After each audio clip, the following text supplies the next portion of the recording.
Welcome, everybody, to day 3. Just confirming. I'm gonna have to close this out. Give me one more second. Sorry, y'all. Ready to day 3. There it is. Okay, beautiful. All right.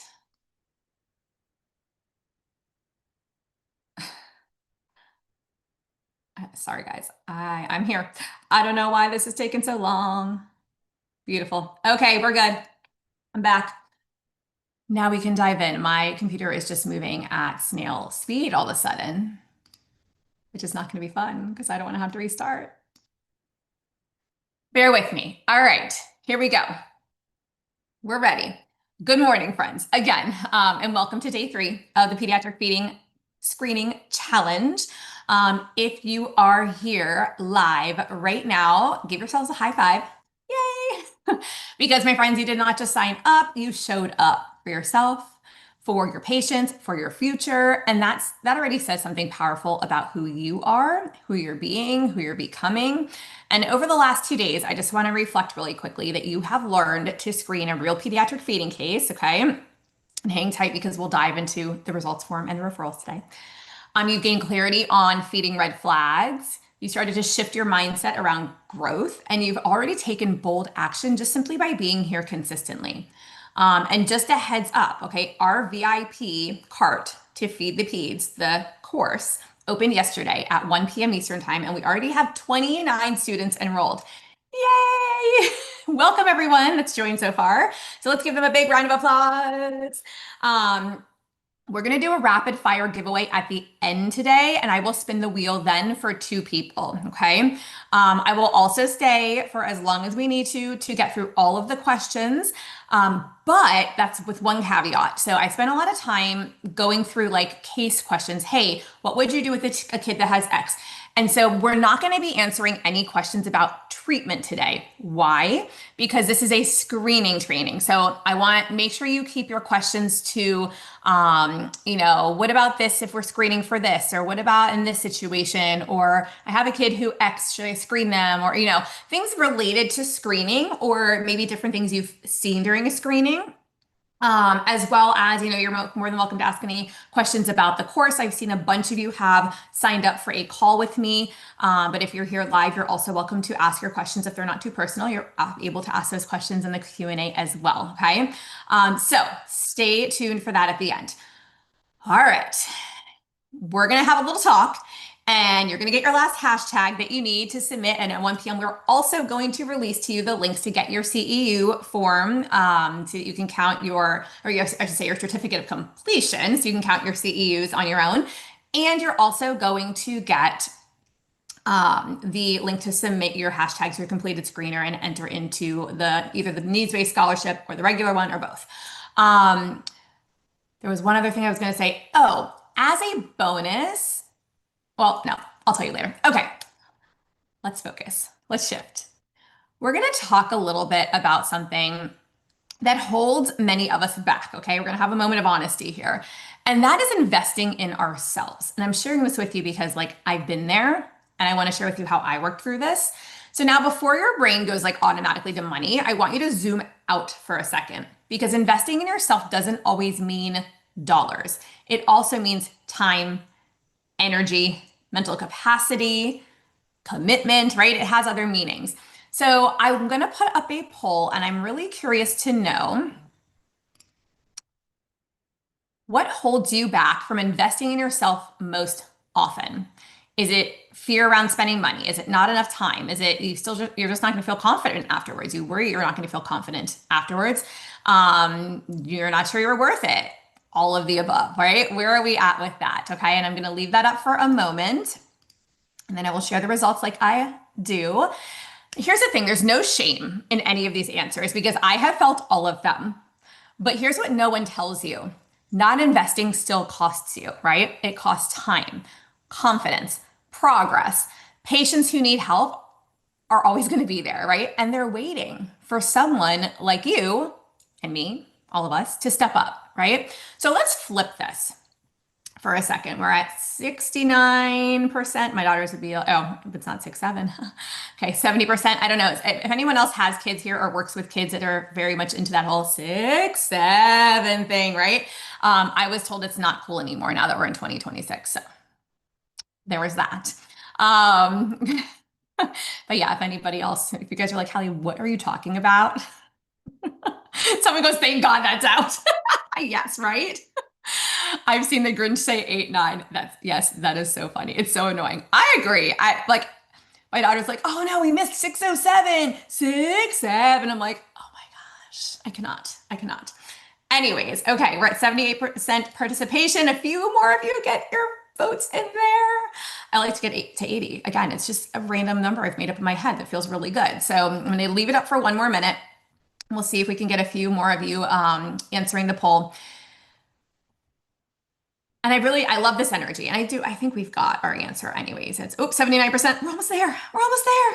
All right. Love this. Okay. So while we wrap that up and get like at least a couple more of you voting to get us to our 80% participation, come on, people, to do this. I want to flip this for you, right? What if this time you made the decision that the future you, 90 days from now, 6 months from now, 12 months from now, right? Will thank you for. Like, what if investing in this training, for example, I know this one's free, but like investing your time right now and then maybe investing your money and your time into Feed the Peas, for example, maybe that's the moment you stop wondering and you start doing. All right, we're at 81%. I'm going to end the poll and I'm going to share it with you so you guys can see where everybody else is at. So we've got 41% of you who have fear around spending money. That's very interesting. We're going to dive into that.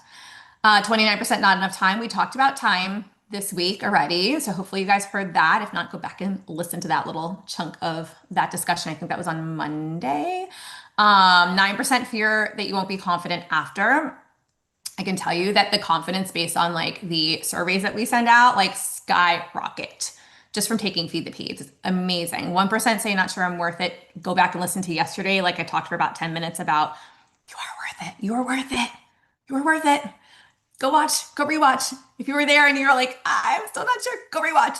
And 21% of you say all of the above. All right. And this is why I am covering this because it impacts how we move forward as therapists and just as humans, right? In everyday life. So I want you to remember that we've already had 29 therapists already join us since yesterday when the cart opened. They are inside our private group. They've got access to the Be Do Have activity that will help them truly step into being a pediatric feeding therapist and actually going out and assessing and treating pediatric feeding cases, which helps me get closer to the goal of why I started this all anyways, which is to get kids off pediatric feeding wait lists. You guys, together we can do it. And it's all because they made a decision to go from, you know what, I'm really interested to I'm in it. Like, let's do this, right? And you can too. Okay. So I'm going to pop up another poll real quick. Let's launch this one. How are you feeling about your next step not stepped, your next step as a pediatric feeding therapist? Are you ready to invest in the next level? Are you thinking about it? You just have some questions. You need more time to decide. You're going to keep learning on your own for now. Like, where are you at? Go ahead and answer that. I love this energy, you guys. Look at you showing up, speaking up, leveling up, all the things. Love, love. Amazing. Okay. For those of you who are thinking about it, you just have a few questions, which is about 24%. And it keeps moving between 23, 24, 25% as y'all are still actively answering. We have you can set up a call with me. You're welcome to set the call. And then if you get your answer and you just want to jump in, you can cancel the call too. So Fiona will go ahead. Our team will drop the call link in the chat just so you guys have that.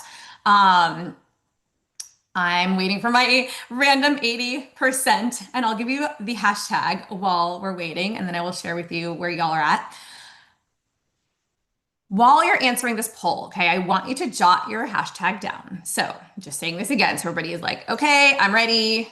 Got a pen and paper. Your hashtag is I am worth the investment because you are. Just like you are worth it. Just like you are you know, all the things, right? After you answer that poll, go ahead and drop your hashtag into the chat so I know that you're done.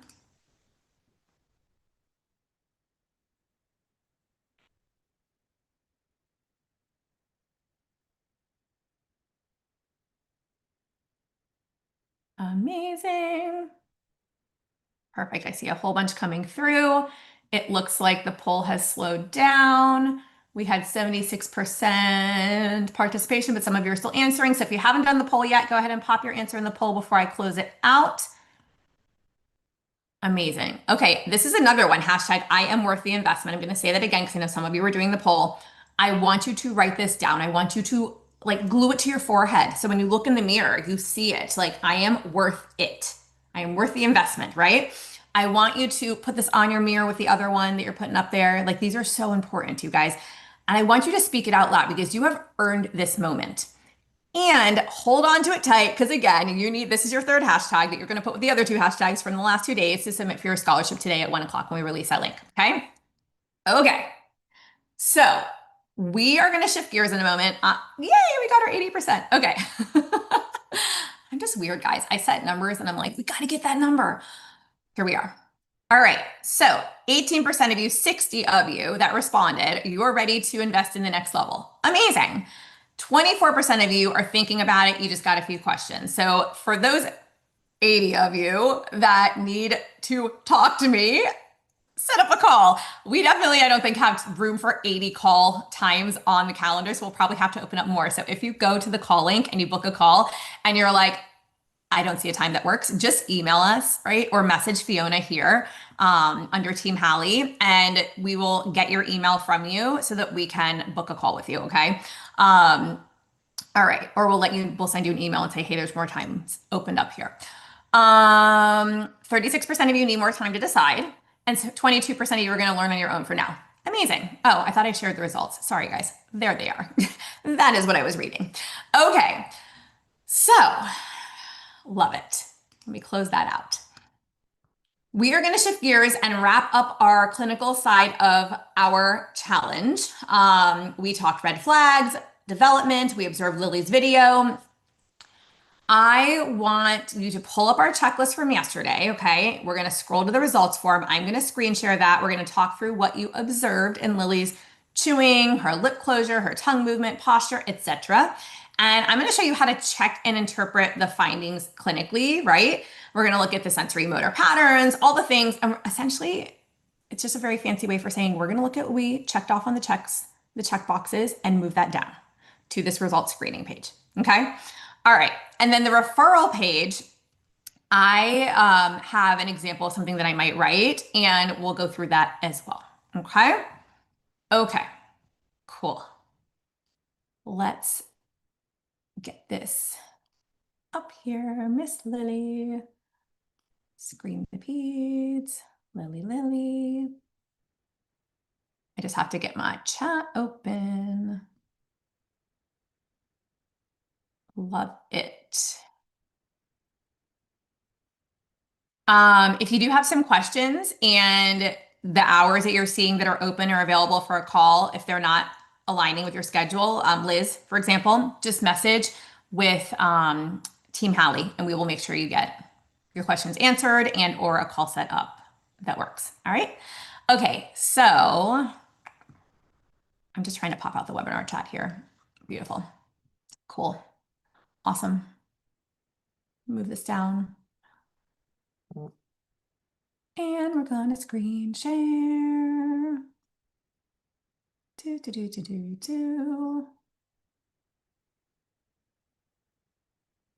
Portion of the screen. Okay, you guys should be able to see that. Beautiful. So this is the form we filled out yesterday, right? Let me just move my chat over. If you see me looking all over the place,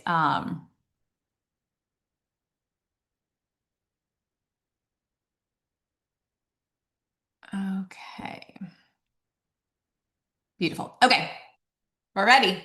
So we're going to scroll back and forth between this, but we're going to scroll down to the next page. I'm not scrolling down because I've already typed in some of the, actually, let me scroll to this one real quick. Make that a little smaller. I'm like, I remember, I pulled it up twice. So this is what we're going to fill out next. So what I do is I go box by box here. I go jaw findings. What did we find from the checklist the prior day, right? And I carry that down and I decide if we need further assessment. And then I decide who, if a referral is needed, if they're just going to be seen by me for further assessment, do I need to refer out to anybody else? That is how I go section by section: jaw, lips, tongue, cheeks, sensory. Okay. And again, I know motor and sensory, we really cannot separate them and treat them, assess them in silos. However, well, we do kind of assess them in silos a little bit, but we don't treat them in silos. However, for all intents and purposes, this is how we are separating it out for our screening results form. Okay. All right. So, just gave you a little sneak peek. What I want to know from you all is, what would you put in the first box, right? What would you move down to the jaw finding? So go ahead and type in the, um, go ahead and type in what you think should move down here. And I'm talking specifically from this checklist. And remember, we have a whole jaw section. So exaggerated jaw. Okay. Exaggerated. Yeah. Amazing. Amazing, right? So let me just scooch down a little bit. This is a little bit smaller, but it says exaggerated jaw movement. Some people sometimes say it seems unstable. I don't really think she's that unstable, but I added impaired palate because we have the lower jaw and we have our upper jaw, right? We've got our maxilla, which is our upper, and our mandible, which is our lower, and they come together, right? And so impaired palate. So I know we're generally thinking of like the lower jaw when we're talking about jaw moving and all that. But I included impaired palate for all intents and purposes. I also put munching slash emerging rotary question mark for the chew, because that's a jaw thing. Anything else that you guys, what, yep, because I see all you guys are commenting: munching pattern, not crossing midline, 8 on left side. Okay. Bolus prep, not preparing fully, maybe left side chew preference. And then remember, she had the lack of dissociation as well for the jaw, the lips, and the tongue. Okay, so I did J/L/T for my own shorthand, right? So essentially, do we want to assess this further? Yes or no? Yes. Amazing. And don't mind me, I'm doing this on purpose for a second because I want to delete out the further assessment column so you guys can answer that without seeing it. Do, do, do, do, do, do, do. Okay, beautiful. All right. Yeah, so I think we could all agree, yes, we want to assess further. Are we making any referrals for the jaw, or are you keeping her in-house? Like, what does that look like for y'all?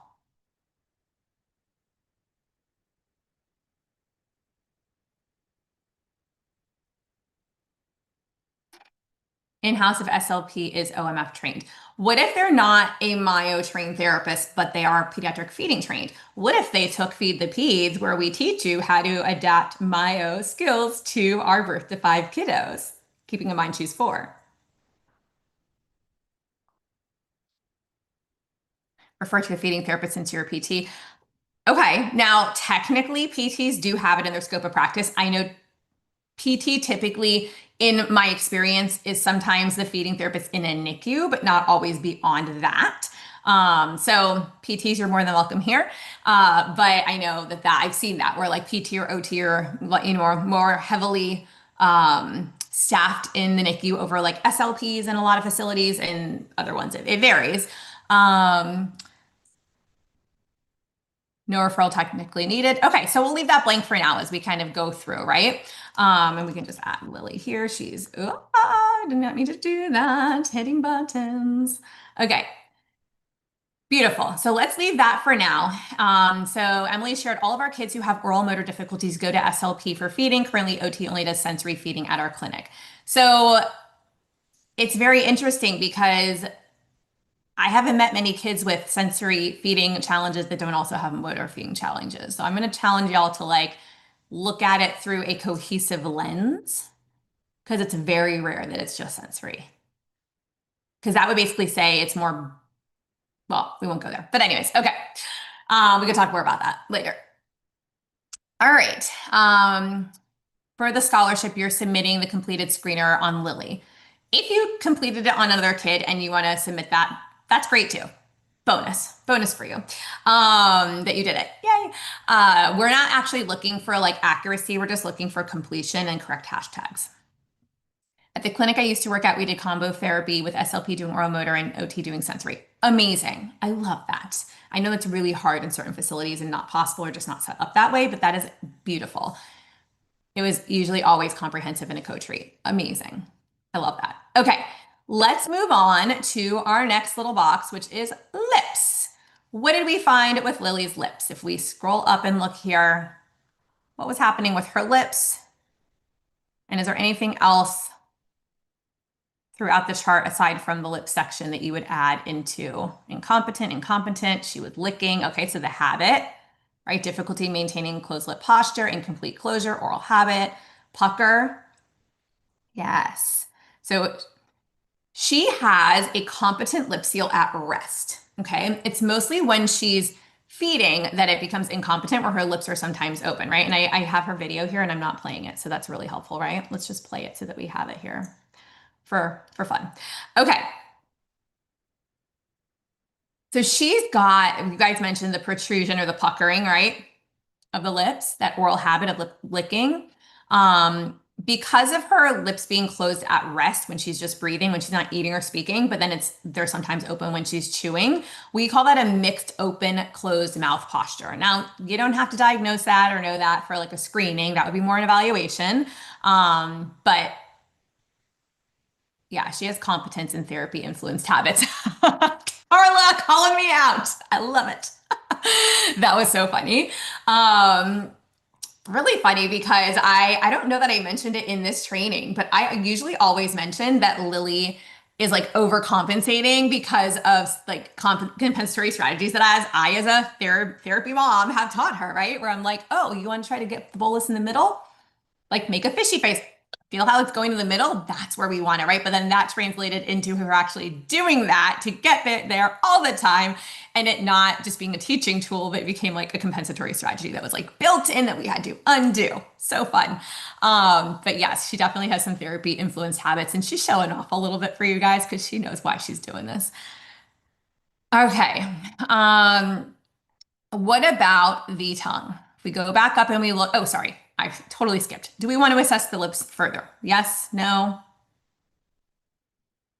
Christine also commented asymmetrical with retraction. Yes. Okay. So I'm getting yes. Are we referring out for that? Are we keeping her in house? What are our thoughts there?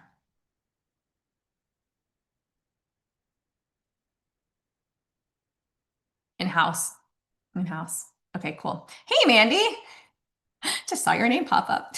All right. So that's her jaw. That's her lips. Let's move on to her tongue.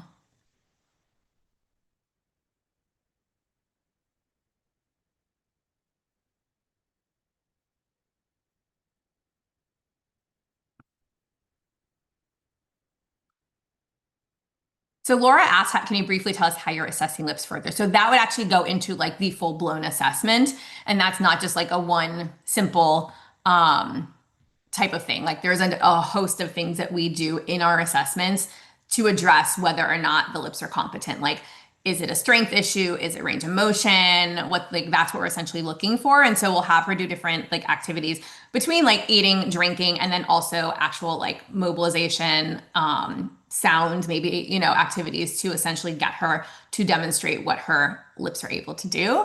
And we're looking for a number of things, as I mentioned. Consult ENT for potential of airway. I like that you're highlighting that. So here's what I'm going to caution you on with the screening. This is not an assessment. So unless you're worried, like I had a kid, there's been one kid ever that I sent to an ENT from a screening I did. Only one.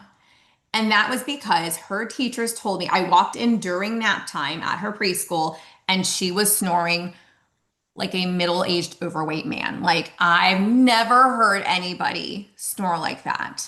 Not even my own father. who has sleep apnea and uses a CPAP. So when I heard this, I was like, is she always like that? Like, she's sick right now? Like, and they were like, oh no, it's like year round. Like, because this is like a year round daycare, preschool situation, daily nap times. And they were like, nope, she's always like that. And I'm like, so I said, I was like, look, I know I'm not working with the kiddo. Can you connect me with like the director? I'd like to have a conversation. And if they feel appropriate, I'd be happy to do like a free screening on this kid because I have concerns and like very serious concerns. From the screening that I did, we established that she had like, I could just tell she was in there. This is how she sounded when she was just sitting in front of me. And I was like, I don't think this child can breathe. So I sent her to an ENT. They rushed her into an emergency tonsillectomy and her tonsils were removed. This kid was 3. I mentioned the kiddo who had like the long, narrow face already. It was already changing how her facial features were developing.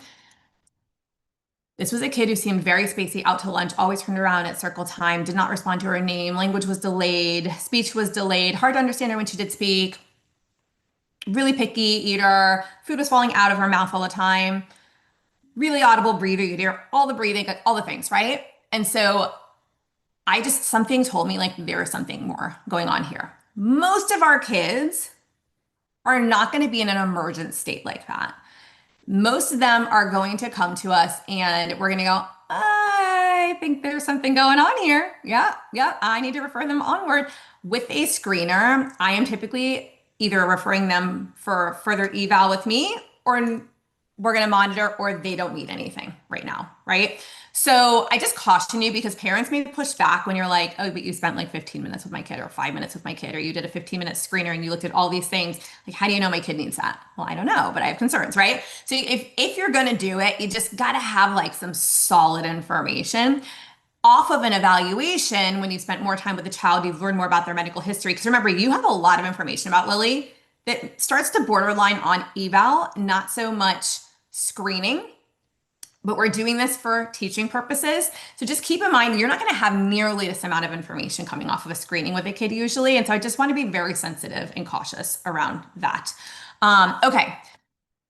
So, all right, we're going to keep going. So we said yes to further assessment for the lips, yes for the jaw. Referrals. Some of you question. Now, the other thing I will say is we know Lily's already being followed by an airway dentist. If the kid has an airway dentist and they have an appliance in, their airway's already been assessed by that person. And so we probably don't need to also refer them to like an ENT or to another airway dentist or even back to that airway dentist necessarily. But we will want to send any follow-up concerns to any other providers the child's working with, which is also probably going to come more in line with an evaluation that takes place following the screening, right? Okay. So let's move on. Let's move to the tongue. What did we see with the tongue? Let me scroll up here. As a reminder, we checked thrusting. Any other concerns looking at any of these other areas that you would include for the tongue? An airway dentist, there's definitely some, I think there are some in Canada. You said you don't think you have one in Montreal. I don't know that there's one in Montreal specifically. But an airway dentist is basically a biological dentist, and more natural dentists are looking at things differently. They're doing expansion. They're growing the mid face. They're looking to bring the lower jaw forward to open the airway a lot of times. And so they use appliances to do that, similar to maybe an orthodontist. However, a lot of orthodontists are not airway centric. Now, I have a really good one here in Boca Raton, Florida. Super fantastic. Dr. Caval, love her. We'll give her a shout. She's doing my appliance. My kids are both in expansion with her as well. But it's hard to find an airway centric ortho. Most orthodontists are only concerned with moving teeth, shifting teeth, etc. And we can, if you want to stay after, I can talk more about this, but I just wanted to highlight that. We're more concerned about opening the airway, growing the face the right way, growing the orofacial structures, the bone, right? So that we can then support that with our work that we do with the muscles. So stay after, and if you have questions about that, definitely put that into the Q&A for afterwards, and we can talk more about that. Okay, so can't close lips due to tongue thrust, maybe. No, she can close her lips. Her tongue thrust actually stays like behind her teeth. Lateralization. She's able to lateralize. She's just not separating her tongue from the jaw, if you remember, gag slash cough. So that is more of a mechanism to clear the airway, but you're wondering if the tongue, there's like a component of the tongue getting in the way.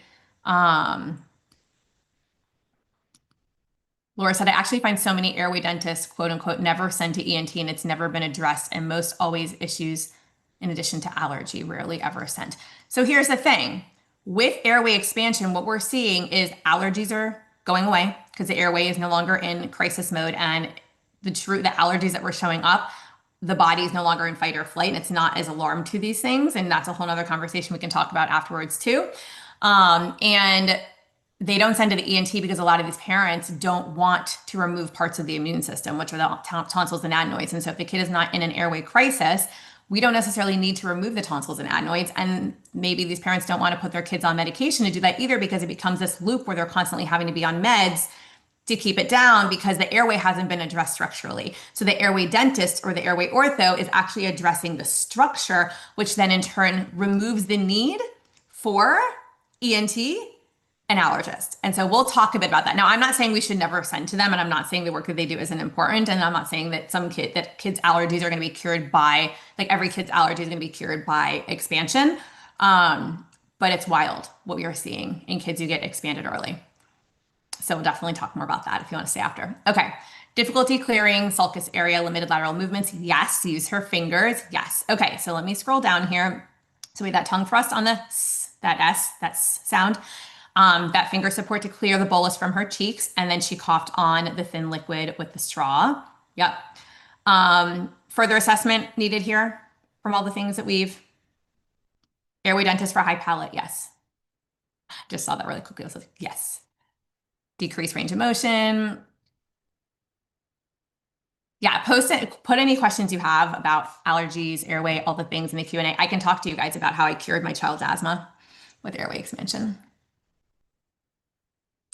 That's my younger one. And she was that RSV chronic croup kid. So happy to share. She's got the most beautiful airway now and never gets sick, even though her sister was sick this week. All right, limited lateralization to the right, tongue thrust, further assessment, yes. Okay. All right, let's move on to the next section, which is cheeks. We're going to save the whole referral conversation for the end. Cheeks, cheeks, cheeks.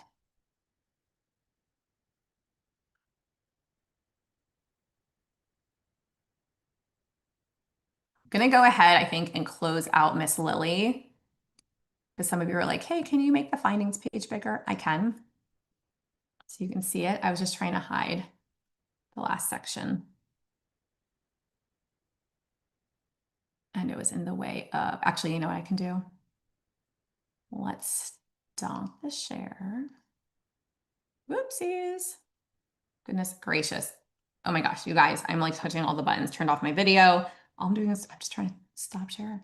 Stop share. Let me just go straight through to sharing this. Okay. So let me see. Cheeks within normal, functional. I don't know. Jessica's like, can you cure my asthma? I don't know, but let's chat. And I'm not saying that it's definitely a cure necessarily for everybody, but I do know that some kids will grow out of asthma by a certain age. And I was like, we are going to make sure that happens for my child because she was 4 at the time. And they said usually by 5, if you're going to grow out of it, it happens by 5. And I was like, let's make sure that happens.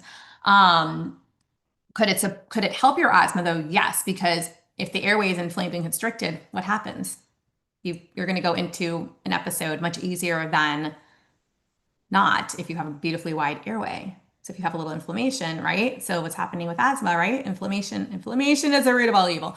No, inflammation is also a good thing at times. So I don't want to, all right, okay. All right, so cheeks, she did use finger support to clear her cheek, as somebody had mentioned, and she does suck her cheeks into form bolus, but you guys also said it's pretty much so, otherwise it's within normal limits, and that's what WNL is. I think that she's clearing her cheek because her tongue is not lateralizing over to clear it, and she's not moving the food around properly, so I don't think it's actually a cheek issue. Remember, her tone is normal. Also, sucking in the cheeks to form a bolus, it's a compensatory strategy. It's not an issue with her cheeks, right? In kids who have low tone, who constantly have food dropping into their buccal area, because I see a question about this, like that spillover happening, that could be due to a low tone in the cheeks. That might be warrant for further assessment, etc. But in Lily's case, do we want to assess further, or do we think she's okay because they're within normal? No referral there, no concern. Okay. All right. I'm going to put NA for referral on that one. Yeah, she's putting her finger in there because her tongue just can't reach it due to, she had a tongue tie. It taught her tongue where to sit. She now needs to be taught how to use that tongue to move things around the oral cavity, to develop that rotary chew, to separate the tongue from the lips from the jaw, all the things, right? Yeah, nailed it, Deborah. Okay. What about sensory? Okay, someone said there's something to be said about dental care and airways. I had asthma, and after braces and proper teeth alignment, I slept better, and my asthma was more allergy related. So you're definitely on the right path. My mom always said I was a different child after my retainers. Yeah, yeah. Thank you for sharing that. Um, Usually with low tone, you will also see sensory. Sure, absolutely. But remember, we said she doesn't have low tone. She is actually, she was in a bad bucket seat. It just wasn't a good situation for her. And she's been assessed by multiple OTs actually, because I've had different people on my team assess her. I've taken her to OT. She worked with PT, no, that was my other one. She did not work with PT. I lied. She worked with OT. I wanted to take her to the PT, but he didn't work with kids. All right. So mixed, we've got mixed sensitivity, hypo to cold temps, hyper to textures and seasoning, likes to explore food prior to placing it in mouth. She smelled and licked the avocado first. Oh, she doesn't have low tone and was just adding that comment. Got it. Okay, perfect. I just want to clarify that. Sensory does not like feeling of the food pocketing in the cheek. Mixed. All right. Amazing. There was a comment here. I don't know how to determine if a child is high or low tone or within normal limits. Here's the thing. You don't have to assess every little thing, even on an actual assessment. If you have enough concern, so if you're a speech pathologist, for example, and tone was not a big thing that you were taught, like don't stress about it, right? Our OTs typically know way more about tone than we do. But we teach this in Feed the Peds. So you can learn, right? Okay. So this is also what was shared from another training I did on Lily, associated reactions on her shoulder, tensing up upon swallowing. So someone noted that, so I included it here. But we guys shared mixed, hyper to taste and texture, hypo to temp. She takes large bites sometimes. So do we want further assessment here? No, she doesn't have any anxiety around eating. And I think that's because I've done a really, really good job, pat myself on the back, of really trying to remove any anxiety around it and make it so that, you know what, we eat food to fuel our body. There's no such thing as good or bad food, even though I believe there are toxins in our foods. And my kids know about that. And like they will come home from school with like a candy full of dyes and say, can I trade this for something else? And I go, sure. Right. So I don't like demonize it. I also tell them they're allowed to eat what they want outside of the house. And then in the house, like we have other options that I keep stocked here. But I don't make them switch things out. They've just come home and started doing that because I think they feel better when they don't eat those things versus that they don't feel as great when they do eat those things. And Lily had reactions when she was little to food dyes, which is what kicked this all off. So thank you, M&Ms, for turning my child into literally the Exorcist, like head spinning, unreasonable toddler. And it was every time we went to a birthday party and I started to go, I did a test at home and I gave her M&Ms and sure enough, it happened again. I was like, she's actually reacting to food dyes. Like this is wild. So anyways, yes, balance is so important. Okay, further assessment for sensory, yes. Okay, so where are you all referring this kiddo? What are we putting on the referral sheet? Right? You can put that here in the column or we can jump straight to the referral sheet. In-house. Okay. Convince my kids are allergic to Fun Dip candy because it makes their tongue sore. You know what though? Like if something makes you not feel good and you don't like that feeling, it's sort of a great way to start going like, how does this food make my body feel? Right? Like I'm like, I don't eat things anymore that don't feel good. I just don't because I'm like, I don't have the time or the extra energy. Like when I was younger, maybe I could do it, but like now I can't. It will put me out for 3 days. I don't have time for that. All right.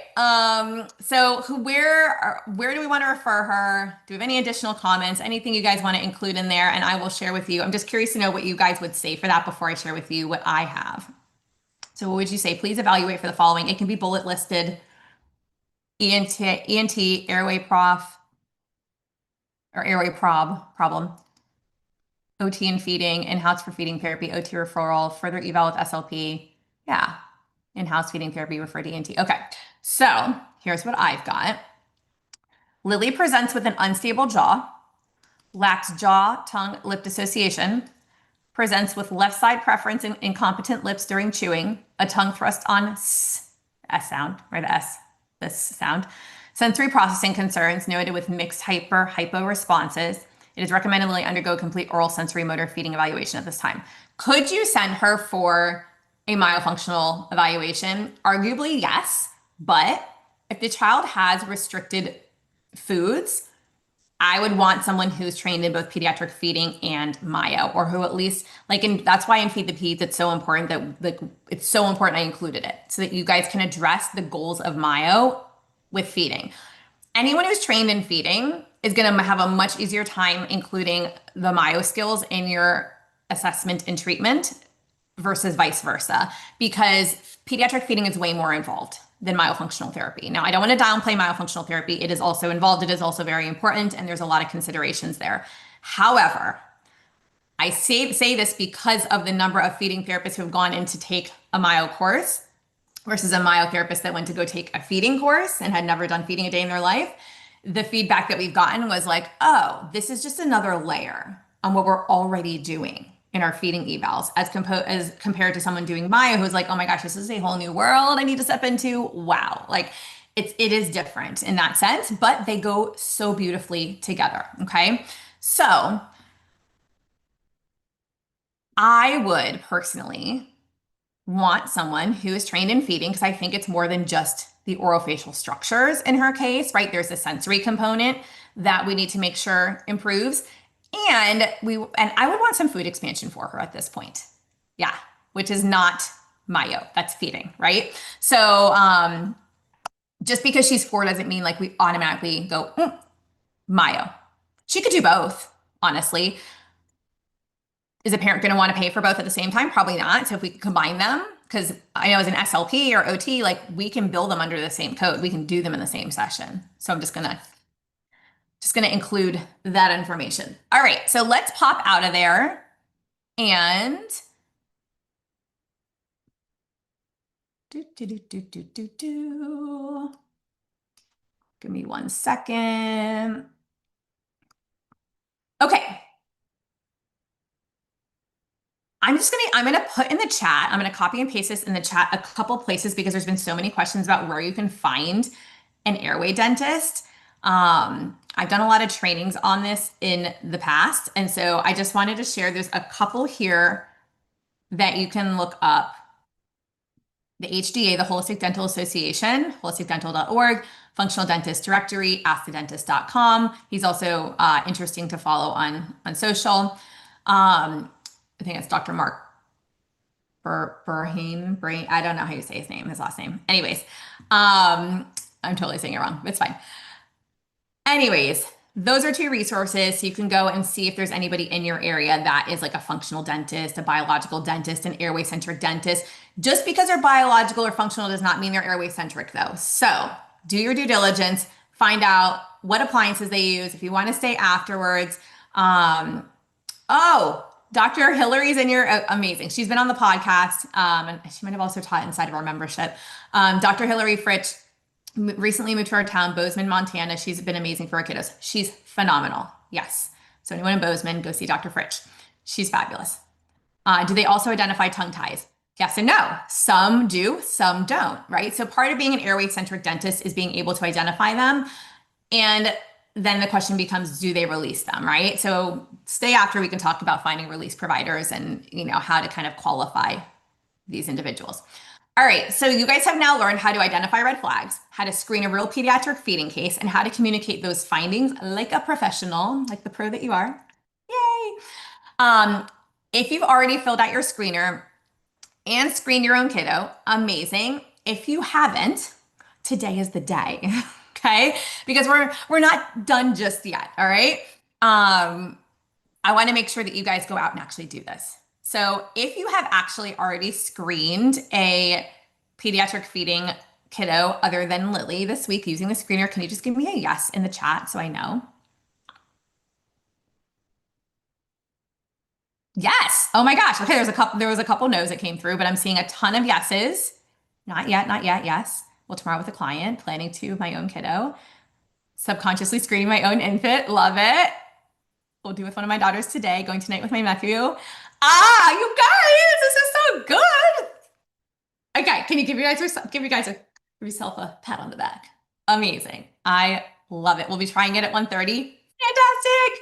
Stuck inside due to weather, but well with my own children or a patient today. Fantastic. I know weather is just weathering this week, you guys. Like down here in South Florida, it was, I don't even know, but my daughter looked at the weather and she's like, Mama, you are not going to like the weather on Sunday. It's going to be like 41 degrees. And I was like, I'm just not leaving the house. Just not leaving the house on Sunday. It's 69 right now. Feels like 63. Our low this morning was 48. Just not having it. Yeah, it's going to be rainy this weekend or Friday and Saturday in South Florida. It'll be rainy and like low 40s to 50s depending on the day. So that's fun. But Sunday will be a low of 31 here in Boca Raton, Florida, with a high of 51. Monday 32. So pray for me. That's why I'm wearing sweaters. And clearly, I had a question about about where I got my sweater. One of you messaged me and you're like, "Oh my gosh, I love that sweater." Was the collar? The collar is attached to the shirt. It's not a second shirt underneath. Although it's been so cold here that I could have two layers on. That would be helpful. All right. So -30 in Montreal. Oh my goodness. Winnipeg, -21 feels like -21. You guys, I don't know how you do it. I used to live in Maryland, and so I could handle cold. Like I could walk barefoot in my short pajamas to the mailbox in 30 degrees. I cannot go back to Maryland in 50 degrees without like a winter coat and all of my winter gear, and I'm still cold. So I don't know. No, my body. Mm-mm. Okay, here's an exciting part, you guys. This week, I'm also hosting, I want to share this with you before I forget. I'm hosting a live bonus masterclass for you all, for all you VIPs, totally free to you. It's called the Hands-On Pediatric Feeding Screening Lab because you've learned it. Now let's go do it together, right? Because no child should wait, which is why I was asking if you've already screened. So, yay. Oh my gosh, Amy Marks, 8 degrees in New York City. No, thank you. No. It should not be that cold. Should not be that cold. All right, so I want you guys to pick your time. Either it'll be, I believe, Thursday, tomorrow night, 7 p.m. Eastern time, or Friday at noon Eastern time. Same content, just different times, okay? Will be the 2 times that I do this bonus masterclass. Now, I'm only sharing this with you all here because you guys joined this week and you showed up so like you showed up. So I was like, let's give them this bonus. Yeah. So I'll show you how to complete a pediatric feeding screening in just a few minutes because now you've seen us do this like long drawn out thing. So I will do it in just a few minutes. I'll use several real cases and I'm also going to select a few of you all who are going to pre-submit your questions about your cases. To like walk through my clinical process live, okay? So that you actually see it in real time. All right. So if you want to be considered, we're going to drop a link right now. Team Hallie just dropped the link. It says sign up on the page below. So if you go there, oh wait, no, Fiona, that is to sign up for the screening, or sorry, not the screening, to sign up for the bonus masterclass.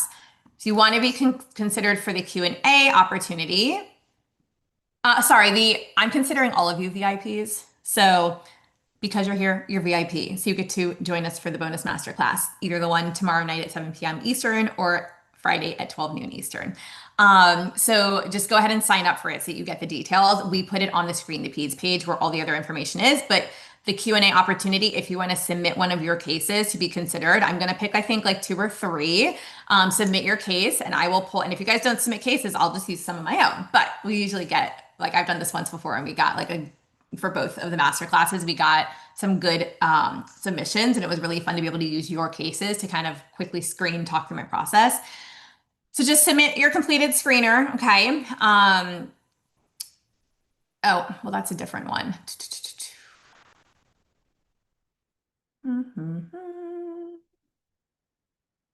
Go ahead and make sure you submit Well, and I guess, so Fiona, what do they have to submit on there? I'm just pulling it up really quickly because I'm a little confused for the masterclass. Sorry, guys, my notes here were not making sense to me. So I just want to make sure that I have the details correct for you all and that I'm not misleading you. Okay, so there's a couple things happening, right? Number one, you can enroll in the course. If you have questions, you're going to join me on okay, I have it right. Thank you, Fiona. I was reading notes that were sent to me about the masterclass and I'm like, I'm confused. There's several things happening, right? Number one, you can enroll in the course at feedthepeds.com/VIP. And then you become a VIP course participant, right? But because all of you are here right now in this training, you are all considered VIPs to us because you've gone through at least one of the last 3 days, but you're here today. So what we're offering to you as a bonus that we're not sharing with the public, it's only going to come to you in email because you're here. And we're only sharing it with you right here because you're here. But if you go to the Screen the Peds page, right? And you sign up on the page that's like feedthepeds.com/screenthepeds. You can sign up for the masterclass, that free bonus masterclass that's happening either tomorrow night at 7 p.m. Eastern or Friday at 1 p.m. Eastern, okay? If you want to submit one of your cases to be discussed potentially on one of those masterclasses, tell us which one you're going to be on the form you fill out and submit your case information, okay? So it says Q&A opportunity. There's a separate link. It's a Typeform link. It will take you to, it says halliebalkin.typeform.com. And then there's a few more little things after that. That one that Team Hallie shared, that link is where you would enter information to have your case considered to be discussed on either tomorrow night, 7 p.m. or Fridays, 12 p.m. Goodness gracious, Eastern time bonus masterclass. Okay, let's move on from the bonus masterclass so I don't confuse myself or you all anymore. Okay, now at 1 o'clock, so in 7 minutes, we will share with you a couple more things, like the links that you need to get your certificate of completion and submit for scholarships. All right, so hold tight on those two things. If it's not working and you're using Safari, try like Google Chrome or something, because I did it on Chrome and it worked for me just now, Alexis. Oh, it worked. Okay, beautiful. All right. All the masterclass details are on the Screen the Peds page, that feedthepeds.com/screenthepeds, where all these recordings are, the screener, the scholarship information, all of that. If you want to sign up for the masterclass, the VIP masterclass, we just put it on that page as well. So go there to sign up for the VIP masterclass and you can pick which one you want to attend. They're the same. There's just 2 different times to accommodate time zones. Okay. Hopefully that answers all the questions. You get access to the masterclass for free without, like, you don't have to sign up for the course yet to get that. I saw a question about that. All right, so you've done the learning, you've taken the action, and now you get to decide, are you going to try and figure out the rest on your own? Or are you going to walk away from today on a path with us? Walk the path with us is what I probably should say, with mentorship, with tools, with support, with community, right? What are you going to do? Feed the Peds VIP enrollment opened yesterday. It is open right now still. Doors are open and 29 therapists already, SLPs, OTs, PTs have already said yes. And now, my friends, it is your turn. So when you enroll by Thursday, I'm going to share what other bonuses you get. That master class is separate. Don't get confused by my confusion, okay? When you enroll by Thursday, so tomorrow at midnight Eastern time, you're going to get the following VIP bonuses. There are 7 of them, so bear with me. Number 1, Hallie AI I explained it the other day. I won't go into too much detail, but it's like Hallie in your pocket, 24/7 pocket mentor to get answers, 0 guesswork, help with your cases, help with your general questions, all the things on demand. Number 2, starting solids mini training. You can confidently use it to confidently guide families through baby's first bites. Number 3, there's a live mentor call where you'll choose the topic with the others in your cohort. Number 4, oral aversion case study. So it really helps to clarify thinking for complex feeding cases with oral aversions. Number 5, the efficient clinician. This is like your AI essentials. Teaches you to work smarter, save hours, all the things. Number 6, positioning yourself as the go-to. So you stop blending in and you start being sought out as a feeding therapist. And number 7 is dysphagia in the schools. It's practical school-based feeding info that you need if you're in a school setting. All right. This is actually worth $3,387, but it's yours completely free when you enroll before 5, oh, sorry, not 5 p.m., before midnight tomorrow night, 12 p.m. Eastern, Thursday. Okay. 12 p.m., 12 midnight Eastern. It's 12 a.m. You guys, brain is not braining today. So you can enroll. Fiona will drop the link where you can enroll. She's just reposted the link where you get the masterclass details. Now she's going to post the link where you can actually enroll in Feed the Peds, because it is a special VIP link that's only open to those of you participating in the training this week. And amazing. Molly said, I'm going to do the masterclass. I already enrolled in Feed the Peds. I'm very excited. Yay! Oh, you've been following me for years. Your newborn is now your why to finally do it. Let me tell you, I blame my kids for throwing me down the feeding and the Mayo rabbit holes. That is why I am here. Tots, Mayo, feeding, all the things. I can thank both my children for that, but especially Lily. If you are with a company that is doing like a bulk enrollment, if you will, please email support@feedthepeds.com or message with Fiona, Team Hallie, and we can help you get set up with that. All right. Here's what I want you to do next. If Feed the Peds feels like the right next step, enroll. Enroll now. If you want to make sure that it's the best fit for you before committing, like I said before, you can book a call with me and I will help you decide if it's the right fit for you or not. Okay. So, Fiona is also going to drop a link to book the call if needing questions answered. What is happening? All right. Oh my goodness. Before we hit 1 p.m. Hello. We need to do the giveaway. We've got a giveaway too to do for those who showed up and took live action. So I want you to tell me which of the bonuses that I mentioned excites you the most in the chat to be entered into the final giveaway. Okay. Is it a live bonus call? Is it starting Solids mini training? Is it the oral version case study? Is it Hallie AI? You've got 30 seconds. Go to enter, and we are spinning those names who enter. Let's see who our final winner will be. And we will pull 2 names from those of you who are commenting right now. Let's see where it stops spinning today.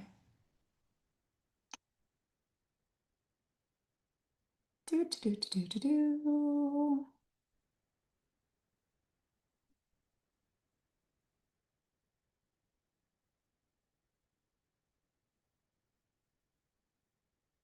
All right. We are on. It went back to $25 gift card. Okay. So Fiona's going to pull the first winner and they're going to win a $25 gift card. I am going to see where the next one lands for who our second winner will be.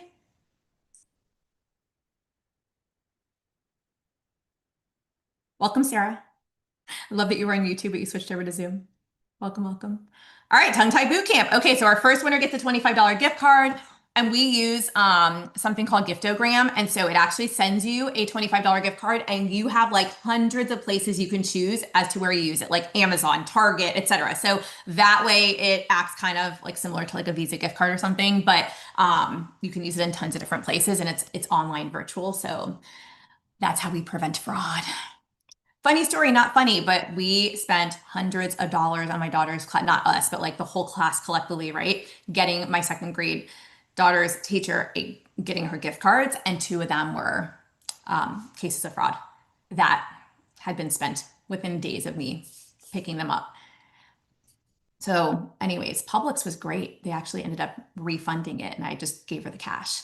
But whew, guys, be careful buying gift cards, especially the ones that are set dollar amounts, Visa, Amex, MasterCard, all that, and get in the grocery stores or at Walgreens, Target, all, CVS. Yeah, FYI. All right, so Rachel Harkins, you won tongue tie boot camp, and Devin, is it Schipple?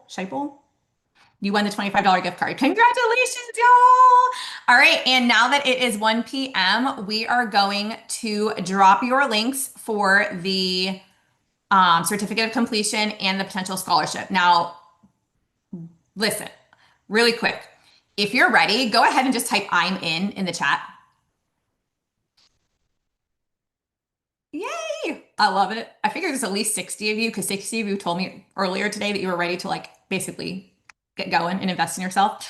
Um, if you're thinking of skipping this round or if you're on the fence, I want you to ask yourself a question. Like, do you really want to spend the next 12 months spinning your wheels, feeling stuck, Googling things or chat GPTing things at like 11 p.m.? Like, be careful in chat GPT and Google, please. And still wondering if you're doing it right. Or do you want to lock arms with mentors who can help you level up fast and finally feel confident assessing and treating pediatric feeding cases? Because this is like your line in the sand moment. You can say, I will wait, or you can say, I am done waiting. So if you're done waiting, drop it in the chat. If you got questions, I am more than happy to hop on the phone with you. You're also welcome to pop your questions in the Q&A that I'm going to answer in the next hour or so as we hang together. And yeah, okay. So there's a lot of links that have been sent your way, hopefully. And those of you who won the giveaways, make sure Devin and Rachel, make sure you get the link that Fiona just sent you to enter your information so that we can send you your gift. And if you have to leave, so the CEU link was dropped, but if you have to leave, it's being emailed to you as well. If you're ready but got questions, that's the perfect opportunity to either ask them now on the Q&A or hop on the phone with me. Okay, so we're going to, yes, you'll have links. If you're running into an appointment, you'll have links later. They'll be in your inbox. I think we're also putting them, Fiona, are they also on the Feed the Peds, Screen the Peds page?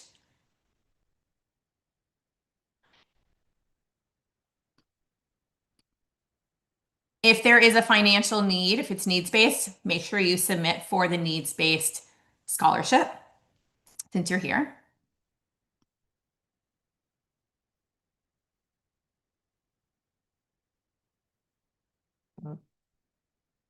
Okay, all the links are also on the Challenge Hub page. So they will be in your inbox. They're here in the chat and they are on the Screen the Peds page. We put them everywhere because we want to make sure that you get them. So you get your certificate of completion and you enter into the scholarship. Scholarship entry will close tomorrow at 1 p.m. Eastern time so that we can pick the scholarship winners, let you guys know like within a couple hours after that, and give you time to enroll and still get all your VIP bonuses if you are not one of the scholarship earners. Okay, let me see if there's a few other reminders. Trainings are going to come down tomorrow at 1 p.m. Eastern as well when the scholarship closes.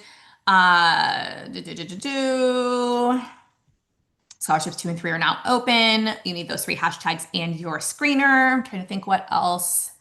Make sure you read all the rules of submission, please, so that you actually get qualified for the needs-based one. If you are going for a needs-based one, I can't tell you how many times people submit for needs-based, but they don't actually read what we need you to submit to us to be qualified. Oh, we're going to give you an additional bonus entry into the scholarship if you screen your own pediatric feeding patient and you include that. Now, don't give us any like private health information. Use a fake name if you want to. Use that if you submit like the screener twice, right? So you got Lily and another patient. We're actually going to give you a bonus entry because we're really curious who actually did the additional screening. And you have until tomorrow at 1 p.m. to submit that. That's when it closes down. All right, so those who want a behind the scenes sneak peek of the course, because there's a lot of course questions coming through, I'm going to show you that really quickly now. And then I'm still going to stay, obviously, as promised, to take any and all questions. Just give me a second as I log in there. And maybe what I'll do as I'm logging in there, because I forgot to pull it up and I'm going to have to do a little duo screening code because, you know, everything has, not for you all, but for me as the business owner, they make me jump through hoops to log into my own accounts. Don't you love that about technology? All right, things are, oh, last link is not working. Let's see. The Screen the Peds link?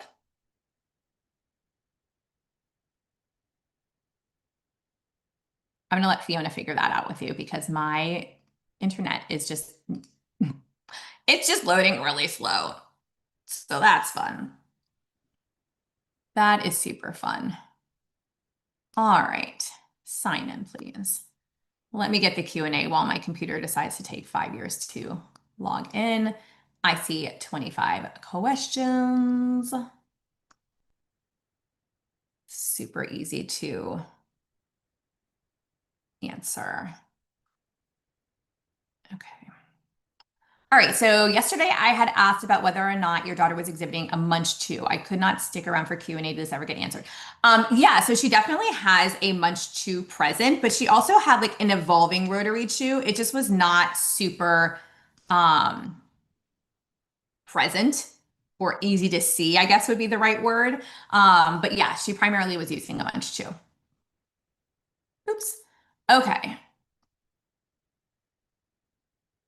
Great question. So, when a child chews their food for a really long time and then extends their neck in an effort to swallow, but still does not swallow the food, should the therapist be looking at airway and tongue control?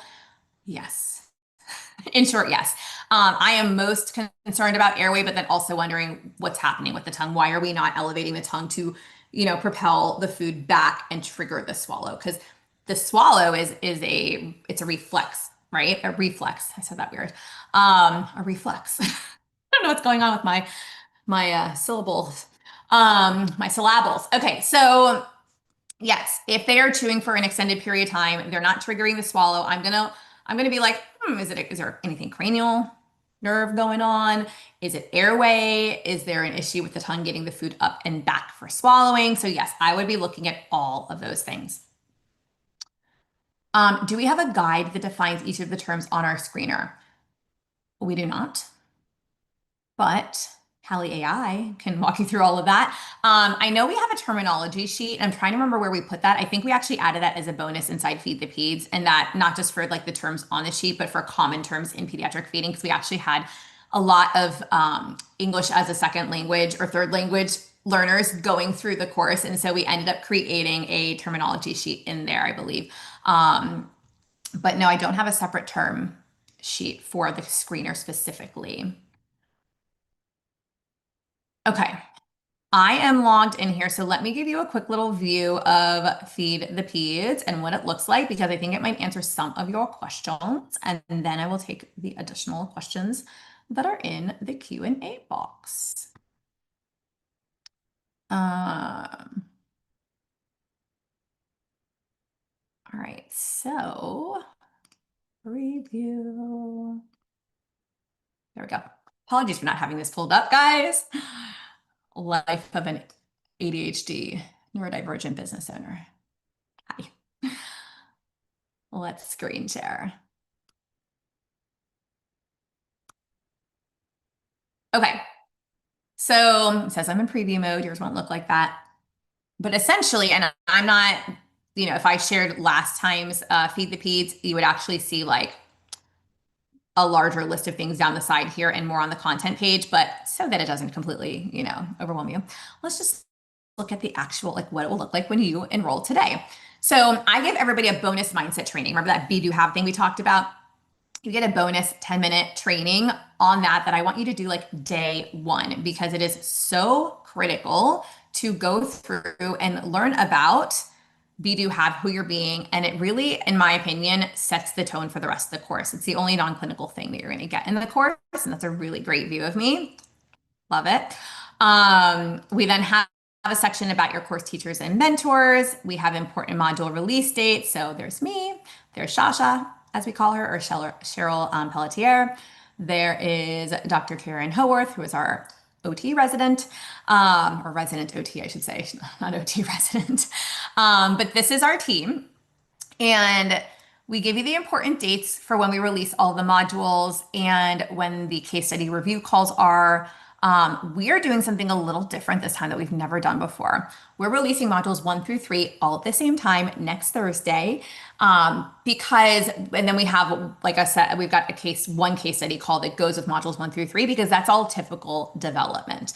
All live calls take place on Zoom at 8 p.m. Eastern time. Recordings are available inside your course portal within 24 hours of each call. We have new modules released weekly on Thursdays at 9 p.m. Eastern, beginning February 5th, right? So all the details are in there once you're logged in. So obviously not going to be there, but you can see here. So we're going to release, I don't know why it's not on. Well, there's no call yet there. But anyways, we have all of the dates down here as well. The case study call schedule, the welcome call is February 10th, which is why you see a call here, but then another one here. This is our first case study call is on the 12th to cover modules 1 through 3. Module 4 will be on the 19th, and so on and so forth. We've got that all listed for you so you know exactly when we're meeting and you know exactly when each module will be released, okay?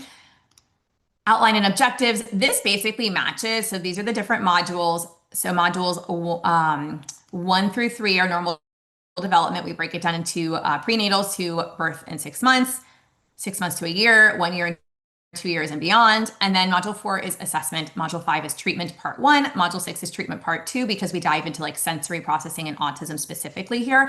Whereas we're talking about like exercises, compensations, modifications with thickening, considerations, preventing aversion, etc. Right? In module 5. Now, let me tell you, the first 6 modules of the course, we're all just heavily updated in like the last couple weeks. So get ready because we've got some exciting stuff coming for you. I've also updated the TOTS module. I updated it with the end of last year, but which was not too long ago, I guess. But we got TOTS, we've got our MIO module, and this is adapting all the goals MIO to our little ones.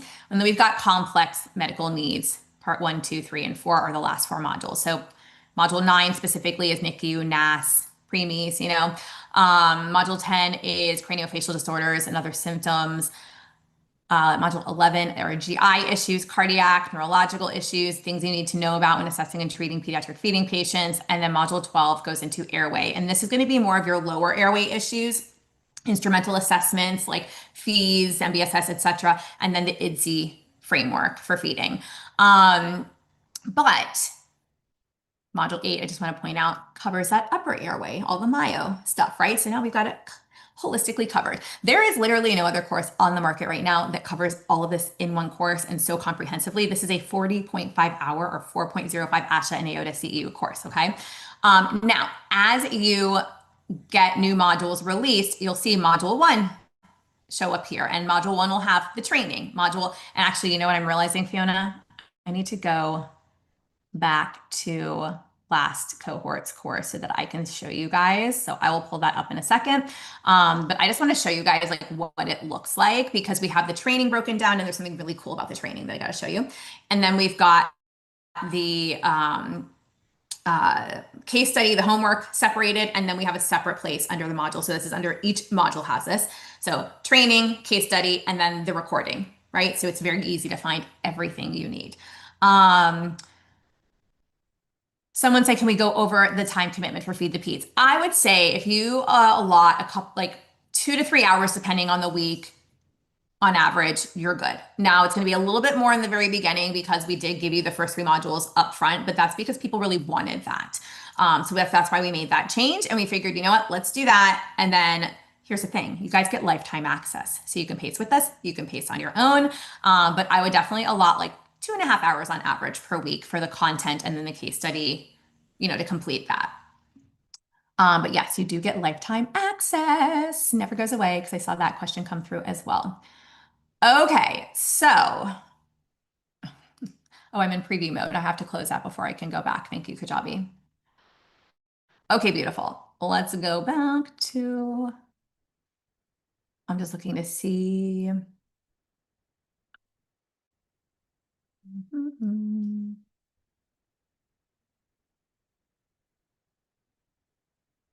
Treatment ideas for progressing bite without food. I'm going to answer a couple questions while I'm pulling stuff up on Kajabi. So without food, I use bite blocks. I use chewy tubes. Those can be really great for developing the chew pattern, for developing oral motor skills, sensory oral motor skills. There's different. There's the purple bite blocks and the red bite blocks, for example. There's different, and they, one of them has like, one of them is a harder plastic, one is a little bit more pliable. They have different bumps on them for sensory input. There's also different colored chewy tubes, and those different chewy tubes allow for different, you know, bite strength to be built, if you will, or you know, if a child's not ready yet, you might start with the yellow one that's more hollow and easier to bite as you move up to like the red one that's harder. So yeah, those can be really great. And then you can slowly dip those things into like a puree to give a little taste without actually creating a whole big scary bolus to swallow or chew. So you can kind of create that hierarchy and task analyze, you know, do task analysis. Oh, did I answer a different question by accident? So that's, I meant to answer this one. Okay. Let me just make sure I did not dismiss something that. Okay, no, those were similar questions. Beautiful. Beautiful. All right. So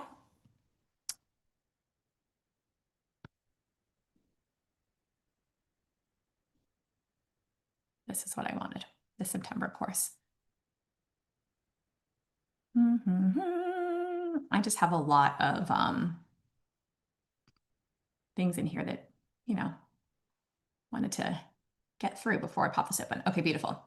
All right, so here is last time's course. So do you see how module one has module one? So we actually break some of the videos down into smaller chunks so it's easier to come back and find them later if it's, a little bit of if it's a video that it makes sense to do that with. So you'll see that we do that sometimes and we don't do it other times. I do have a really cool video of Lily swallowing in utero at 20 weeks gestation. So check that out when you enroll.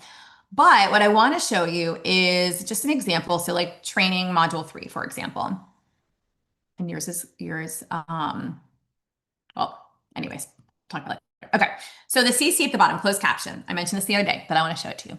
So English closed caption. So as you play, those closed captions will show up, and I have it muted, so you're not going to hear it, but there you go. You see that it pops up. And let's say we wanted to ask a question about, we've also updated our cases. You're like, oh, they were talking about, forks. I don't really remember what they said about it. You can literally search the video and it's going to pop up every time the word fork was said. And then you can scroll through and you're like, oh, closer to 24 months, they should be trying to use a fork. They may not be completely accurate. They're given a plastic fork like the Nook brand or the Playtex brand, da da da da da, because the tip when these forks are more rounded or harder to stab some foods, da da da, right? And so, but you can literally just like hit the enter button and scroll through, okay? If you're like, oh, well, maybe they were talking about, a certain cup. Oh, there we go. Here's where there's 12 different times we talked about cups in this module, and you can find it, right? Because we do go through like treatment strategies and utensils to use and seating positioning and high chairs and how to adapt and all those things. And so I just really wanted to show that to you guys for a second, so you can see how cool it is, because I'm a geek and I think that's really cool. Okay, we're going to stop sharing that. I think you guys got a good idea of what's in there, and we're going to just dive into answering all the questions. But let me get my chat moved over. Let me pop that chat back in now. There we go. Yay. All right, my friends, let's dive in.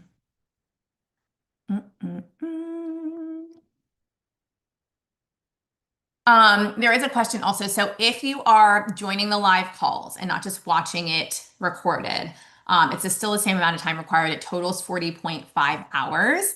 And so just something to take into consideration. If you're joining live call 8 p.m., those calls tend to be 1 to 1.5 hours, depending on the module.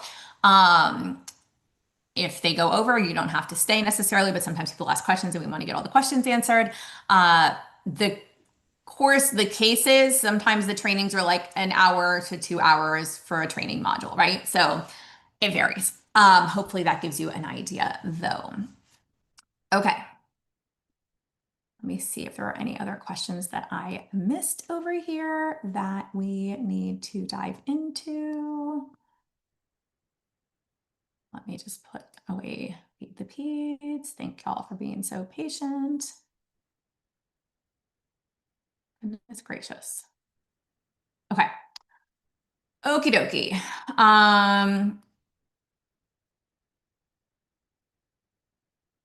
Let's answer this one. I'm an elementary school SLP. Love that. I actually started in the schools. Most people don't know that about me, but I did. And then I went to EI. Making my way to enter the early intervention first step setting part-time. That's exactly what I did. It went early elementary to EI.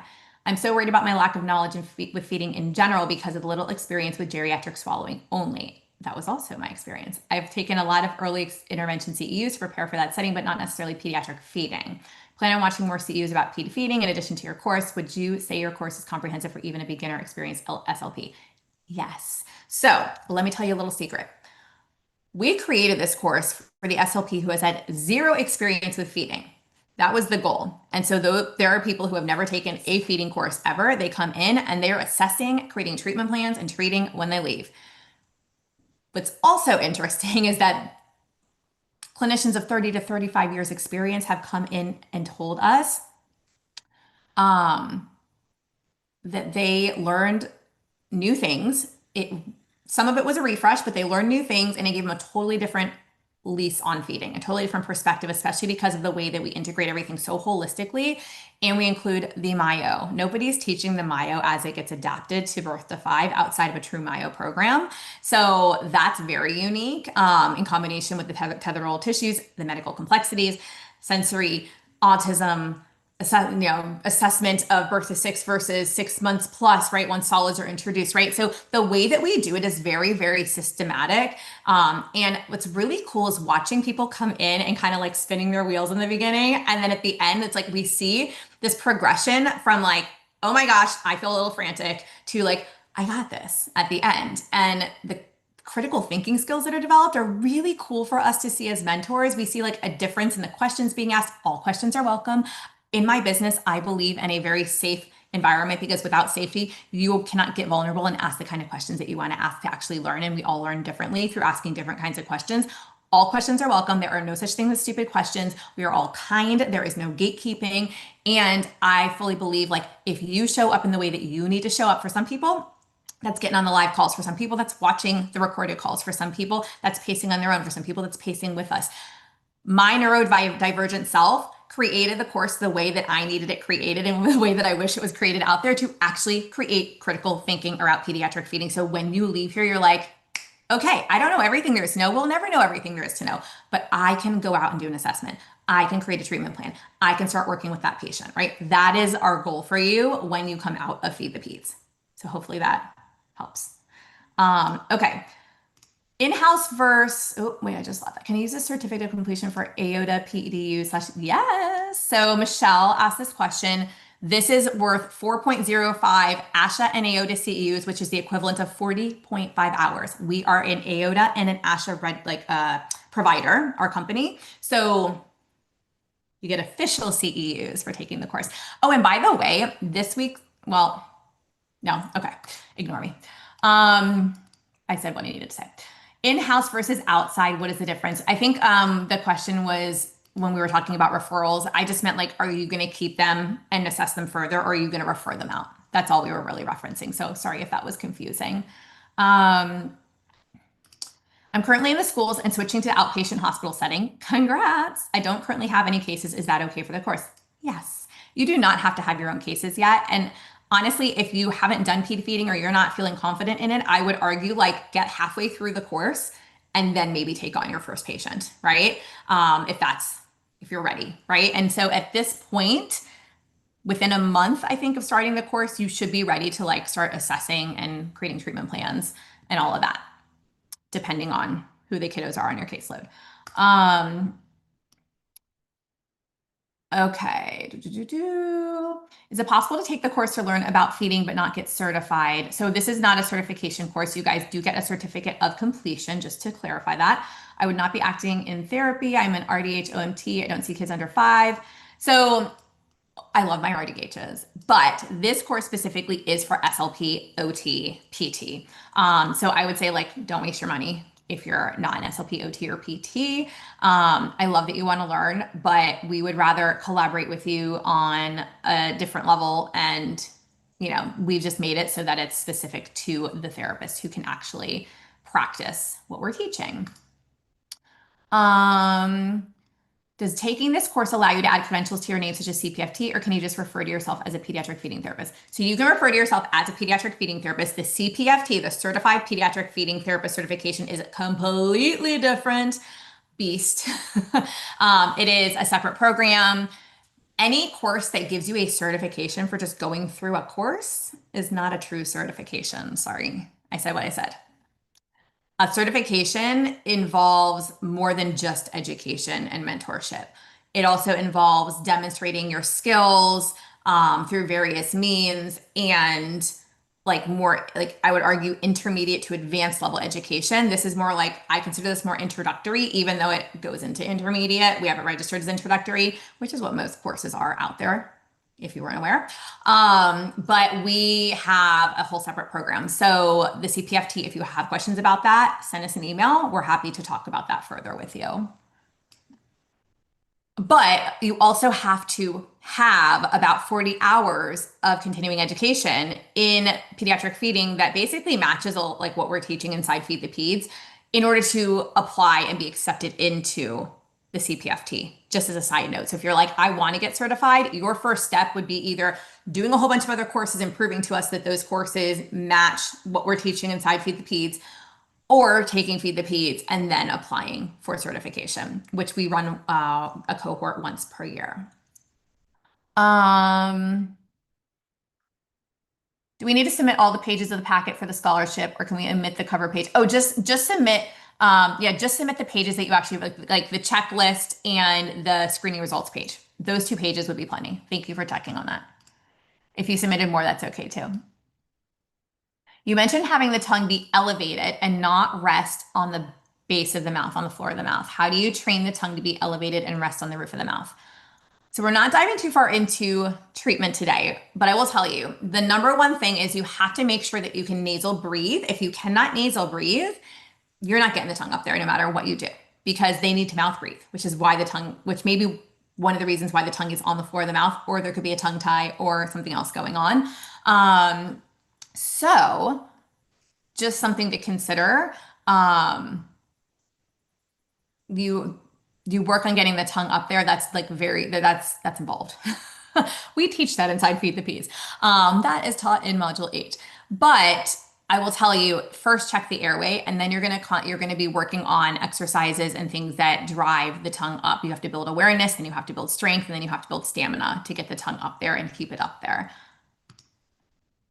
What are your opinions with the Buzzy Buddy oral tool? You know what? Or the Buzz Buddy oral tool. Okay, my internet, oops, what am I doing? I'm trying to like screen capture by accident. My internet's like not working, but let me just put that in and take a peek at it. I'm like, do I know what it is? And oh, I know what that is. Okay. No, I don't know the Buzz Buddy, but I know like the jigglers, and there's like a Buzz Pal vibrating oral motor tool. I obviously know the Z Vibe and other ones, but the Buzz Buddy I have not seen. So I can't comment specifically on that one, but it kind of looks like a knockoff of a Z Vibe.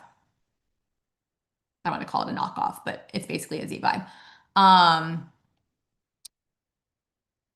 think for some people, oral tools that give stimulation are really helpful.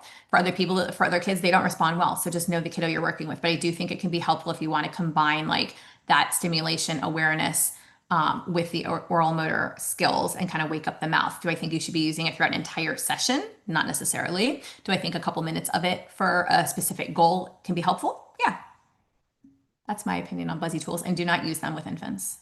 I am not a fan of, and I think most of them say not to use under 12 months, definitely not under 6 months, but usually those buzzy tools are not recommended under like 12 months of age. How do you help with mouth breathing to help get more lip closure and tongue elevation? So you work on nasal breathing. You got to be able to breathe through your nose. So that's where the conversation turns to what we were talking about before.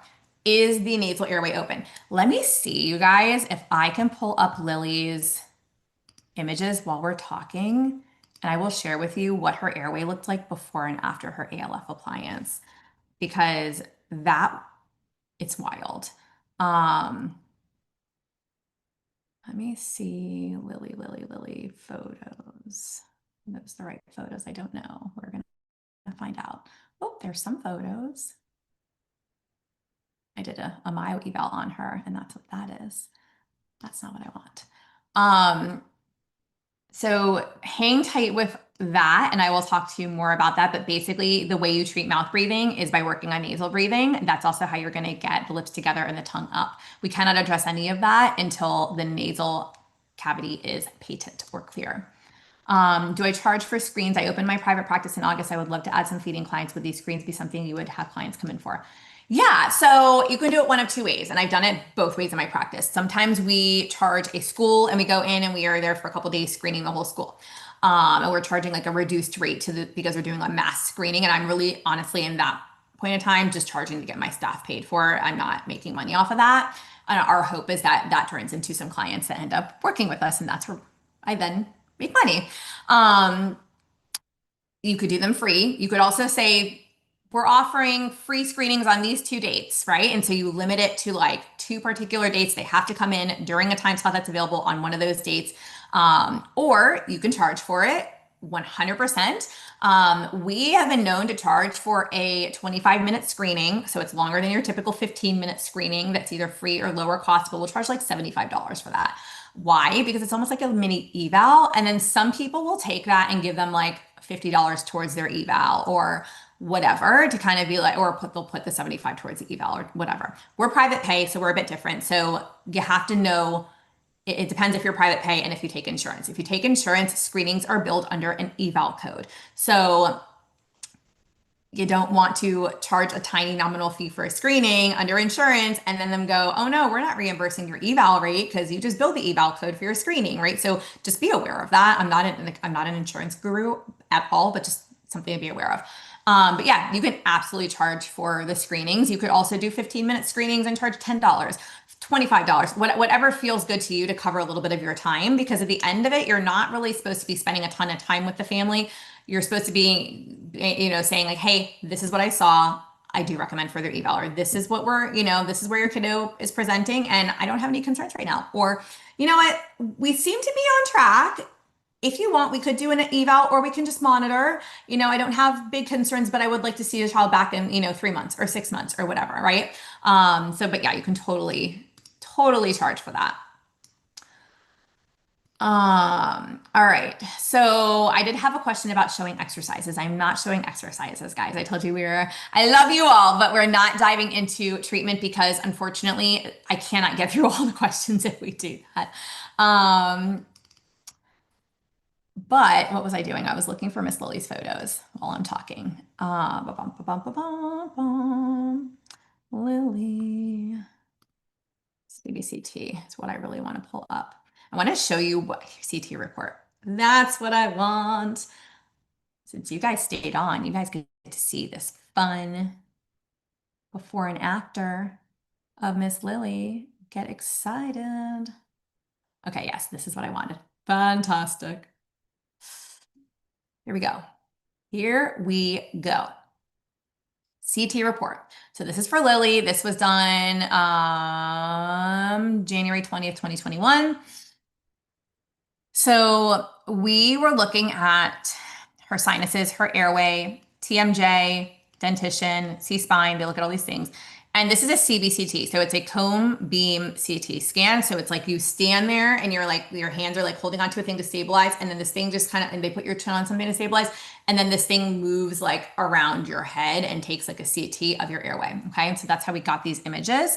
It's not your normal x-ray image at the dentist kind of thing. And it's not your like lay down in a bed at a hospital and have a full body CT scan either. A bed that moves and does all kinds of funky things, because we did that with Mia once when she fell on her head. All right, so these were her teeth, and look how crowded she was. You see all these teeth like trying to like fight to come in before she was expanded. Or sorry, this is 2021. Here's there where they're trying to fight. And you can see like how there's tiny teeth that just, they're all kind of bunched together. Her bite is not aligned. These molars haven't come in yet, but still these teeth should be aligned for the molars that are in, and they're just not. So really a lot smaller on the bottom than on the top. Here, when we look at the top image, you can see it looks straighter. Do you see I can almost draw a straight line across the center of her teeth here? As compared to here, it's not straight. Well, that's not even a thing, but like if I start here and I go straight across, you can see it's not straight, right? So, and there's more space between her teeth, and the teeth are lining up. And now these bigger teeth, while some of them are a little bit crooked because of how they were positioned before, they now have space, like more space to actually erupt and come in, okay? So that's one thing that's really important. Children should have space between their teeth. They should not be crowded. Yes, even baby teeth should have a space and not just a gap between the front two teeth.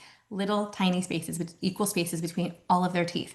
Now on the left was Lily's maxillary sinuses. Okay, so think like when you have a sinus infection, maxillary sinuses, so like up here, right, around the nose area and this area in the midfacial region. This is what it looks like before. Do you see how tiny the little black spaces are? You see how you can't really see around the circles? Those are your turbinates, by the way. This is the line thing down the center here is the septum. Okay, the septum on each side are turbinates. We have a third set of turbinates as well. These are the sinuses, these big black looking pools in the middle. All right, look how tiny they were here. Look how you couldn't see very well around her septum or her. This is a kid who was chronically sick. She got expanded in an alpha appliance. She had it in for 1 year. We didn't do the CBCT when we took it out. We did it the following January. So it came out in August of 2020. We did this in 2021, January 2021, and her results held. Look at that. Look how beautifully open. This is what it should look like on the left. This is what she started at on the right. So your kids who are always sick, who are drooling, who are coughing in your face, who are constantly getting upper respiratory illnesses, who constantly have ear infections, hi. That's probably what this looks like, right? Wild. Um, let's see. This stuff is not as exciting except for down here. It's her cervical spine. Do you see how her head was more, it was sitting like more on an angle forward in 2019 versus 2021? It was straight up. Crazy, right? Yeah, this little area here is our airway. Well, this whole thing is our airway, but like, do you see how it was like impinging on the airway? And do you see there's like some inflammation in there too? Like there's like, what is happening here? Do you see how much easier it is to have something go down and not close off the airway as well when you're sitting forward? It's a recipe for disaster versus when you're sitting like this, things are positioned very differently. So this is also why we see people with a head, neck, forward posture because they're trying to open their airway. But in doing that, they're also putting other things out of position and causing other issues sometimes. So I wanted to share that because I think it's really interesting before and after. She had zero ENT, zero allergy treatment, and she doesn't get sick very often. Now, of course, I say that, and this is the week that she had a fever. But here's what happened. Here's my theory, okay? Because my kids don't get sick very much anymore. She was in school, the fifth grade, and she's in fifth grade. Her school sent home something saying one class had 8 kids out with the flu/strep last week. I was like, oh, fantastic. We use a lot of homeopathy in my house. So I just started like dosing the whole family. And I traveled to California. I knew I was doing this training. I was like, I have to be healthy. I need my family healthy, all the things, right? So we were just dosing stuff like proactively.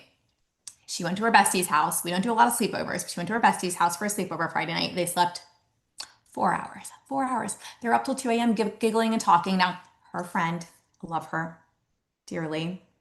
She needs ortho. She's got an airway issue. She doesn't sleep because your body doesn't want to let you sleep when it's in an airway crisis.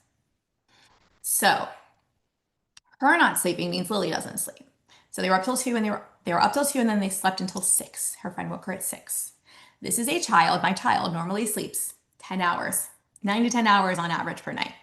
She had 4.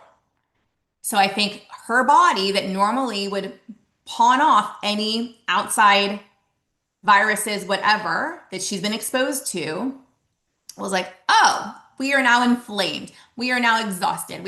She cried all day Saturday. Like she was a hot mess. Her nervous system was shot from not sleeping. All it took was one night. And what do you know? On Sunday, she woke up with a fever. And then on Monday, she had a fever. And then on Tuesday, she was better. So she went to school today. Kept her home Tuesday. She went to school today.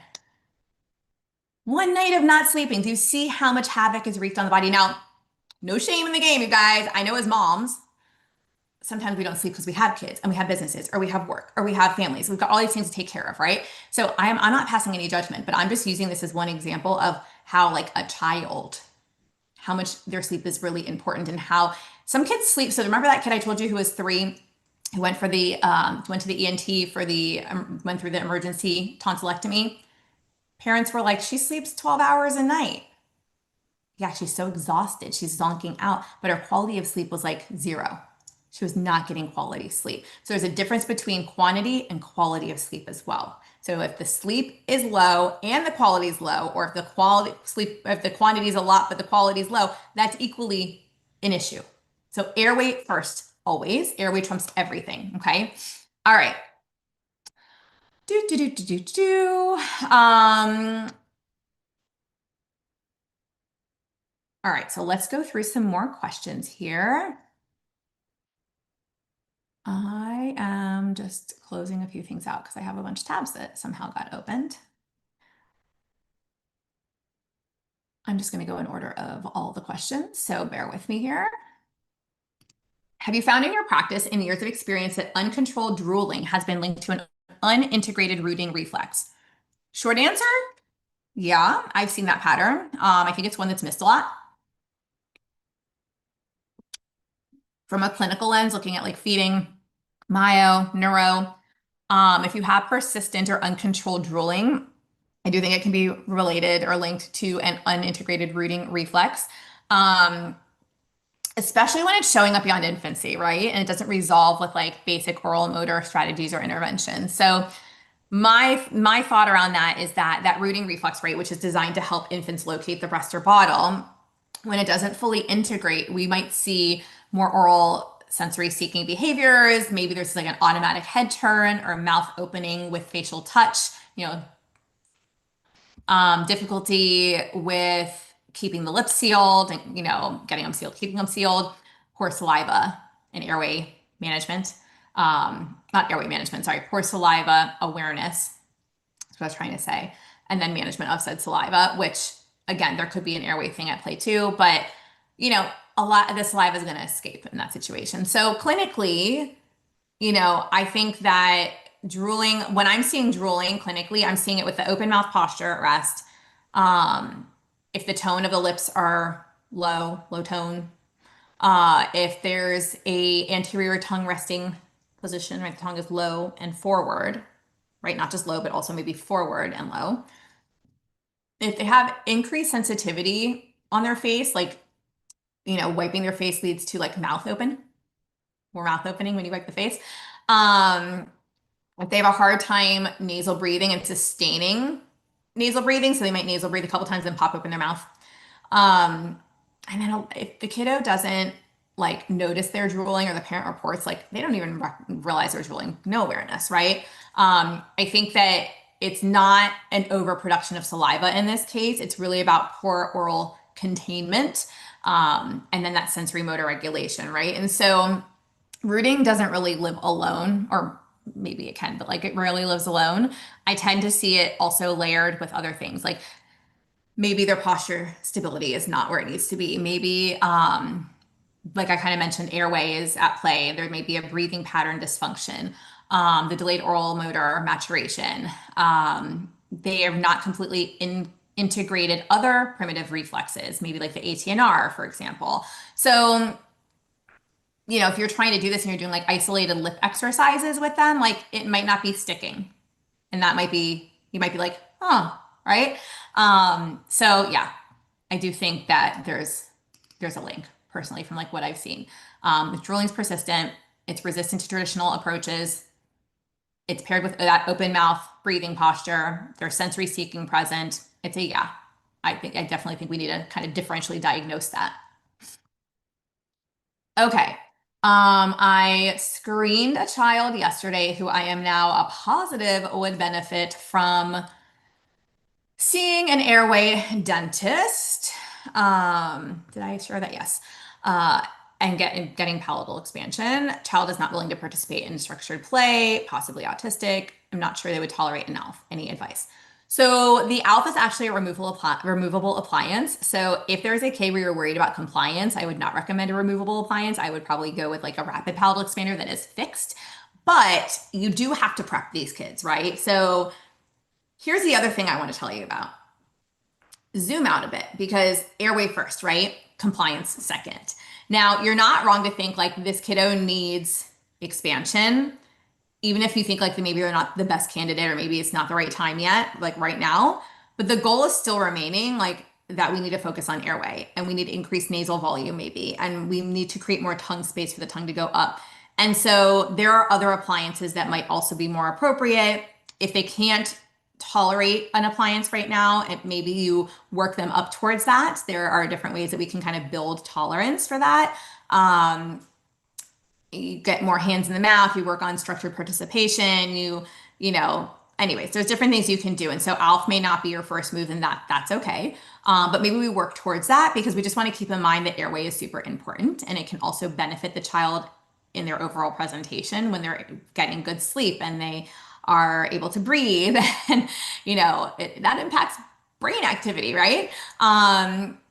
There are other like minimally invasive expanders out there as well. So I just want to like be clear that if the kid won't even let you near their face, like the dentist is going to have a hard time, right? So finding an airway centric dentist or ortho who also is used to working with kids that may not be super happy to let them in their mouth is a true unicorn. They're out there, but you definitely got to do your research. Um, we really need someone who understands like neurodivergence plus airway, or maybe they're at least willing to have a phone call with you so you can explain like, hey, these are some of the patients I'm going to be referring to. So it's not just like, we got to get this appliance in there and the kid's non-compliant and we're having an issue and da, da, da. Like that's just frustrating for everybody, and we don't want to cause more trauma, which I know is not your goal either. But I would definitely say like either bonded expanders, fixed expanders, things that can't come in and out for kids with compliance issues. I just wanted to share like that would be better because it's less sensory input. And so there's better tolerance of that. Now, the other thing I wanted to share is that with Lily, she did have an ALF appliance. You see, she's got a mixed sensory profile. Getting that appliance put in actually calmed her nervous system. Once it was in, she was just like, it was wild. She was like a little misregulated. So just putting that out there. It might actually surprise you, but part of that is where the alpha appliance specifically gives a little notch up here. It's kind of where the tongue tip also goes, and so it's giving that constant like endorphin, happy endorphins and feedback where it's like, yay, we're good, right? And so it kind of gave her this rest and digest automatically, which was kind of cool. Okay, let's move on to the next question. Um, okay, can you go over the difference between a exaggerated and thrusting jaw on the screener? Yeah, so they're both compensations, I will say that, but they kind of point to different breakdowns in the system. And so an exaggerated jaw movement is like a large, really visible jaw excursion during speech or chewing or any oral task you might be working on, right? So the jaw is kind of like doing the work instead of the tongue, the lips. There might be like a wider movement or over amplified, sometimes sloppy looking movement. Mouth is going to be open usually. And that's really telling you that there's like poor dissociation, right? So we're thinking like that. Remember we talked about Lily needing that tongue, lip, jaw dissociation. That's that, she's moving these like big movements with the jaw that are not, like, we're like, okay, tongue's not moving independently. The lips probably don't have strength or endurance to work on their own separate from the tongue and the jaw.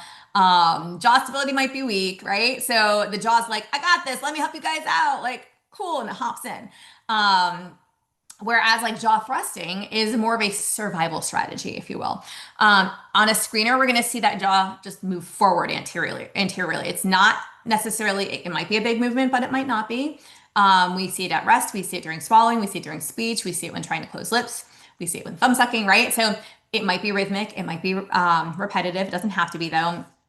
And if they are stressed or we're giving certain sensory input, you might even see it happen more. What it's telling you is that there is a space or airway issue.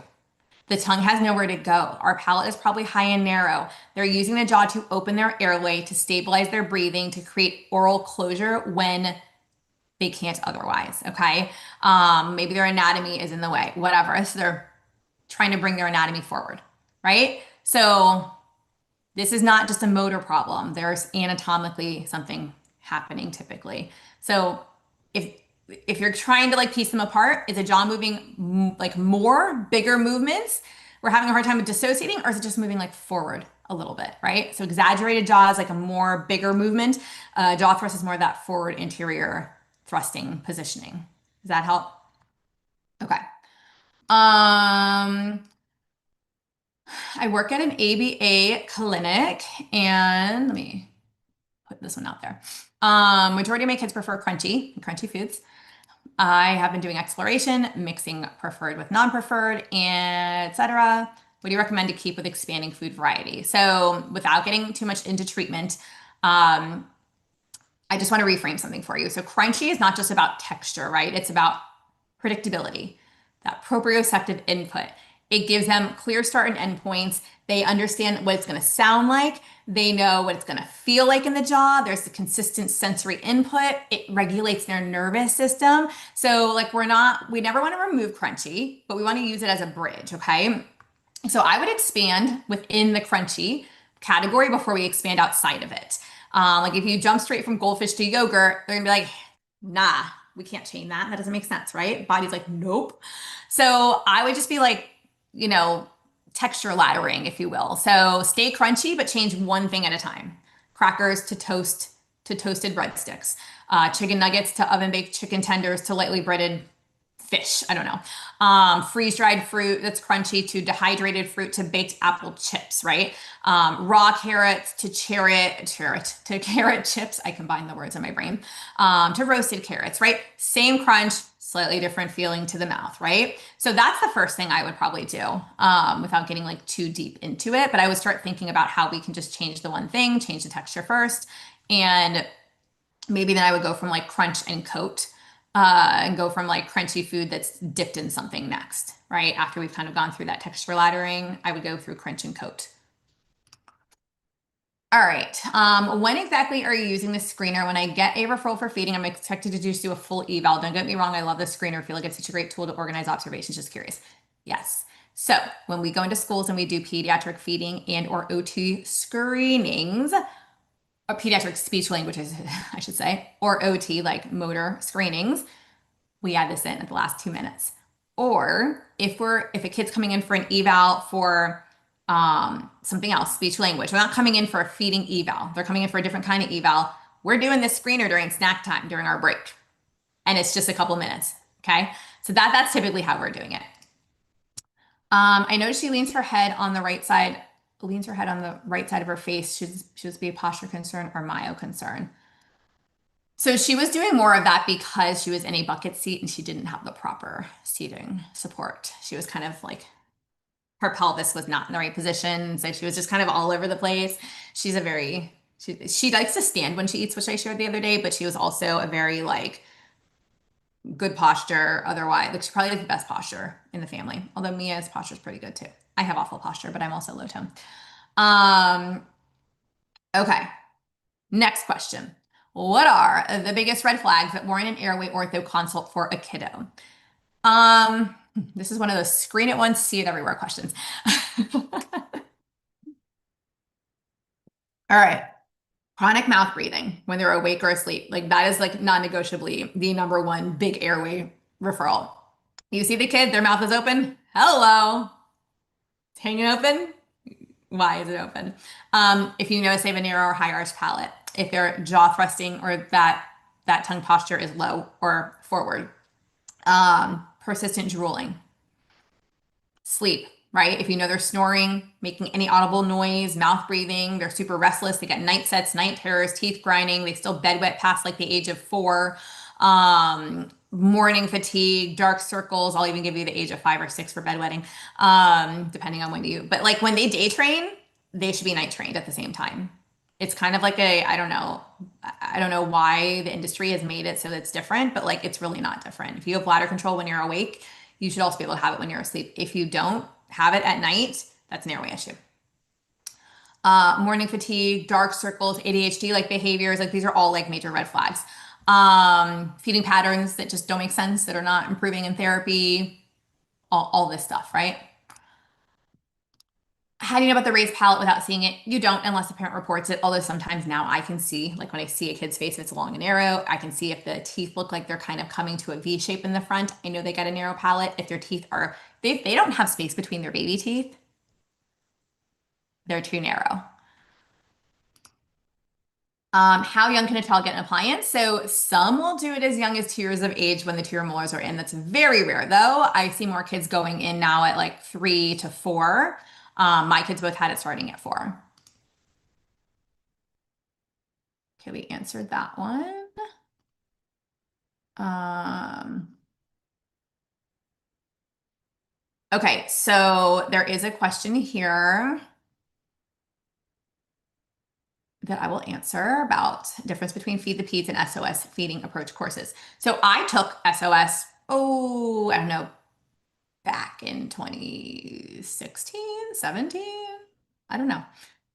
Anyways, so Feed the Peds is focused on ped feeding and swallowing from like birth through early childhood, but it arguably applies to all of childhood because we should have all of our skills by the age of 36 months, as we saw.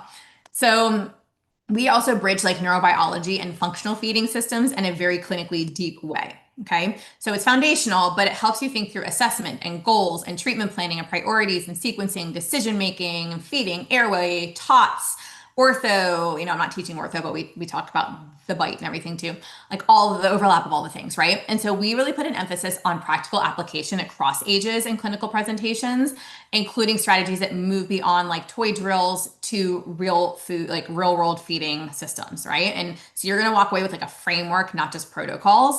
SOS, it's an established clinical program that has a lot of research behind it and everything, but it's a very structured intervention model that is systematic and graded and hierarchical, and it is used as a primary feeding therapy method.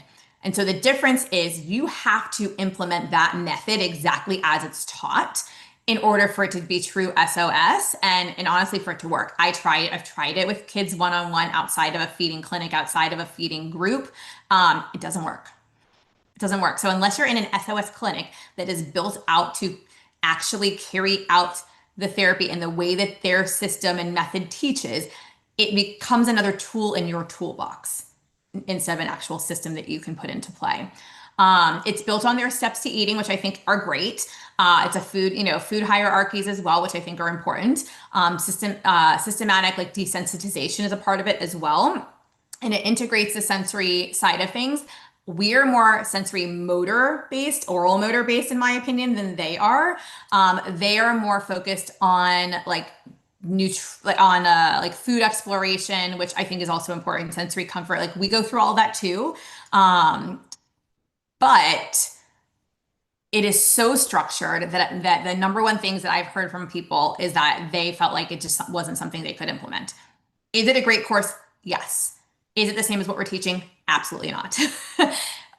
Ours is a very comprehensive program, and I like to argue that it's more functional because you can actually go out and assess and treat any child, and you don't have to be in a feeding group setting or a feeding SOS feeding clinic to do it. So I feel that Feed the Peds builds your strategic clinical lens across feeding and swallowing systems, whereas like SOS really builds a skill set within a very specific like feeding method that they've created. So again, I think it's great, but I think they're two very different programs. Hopefully I was helpful and not more confusing. So let me know if you have more questions about that.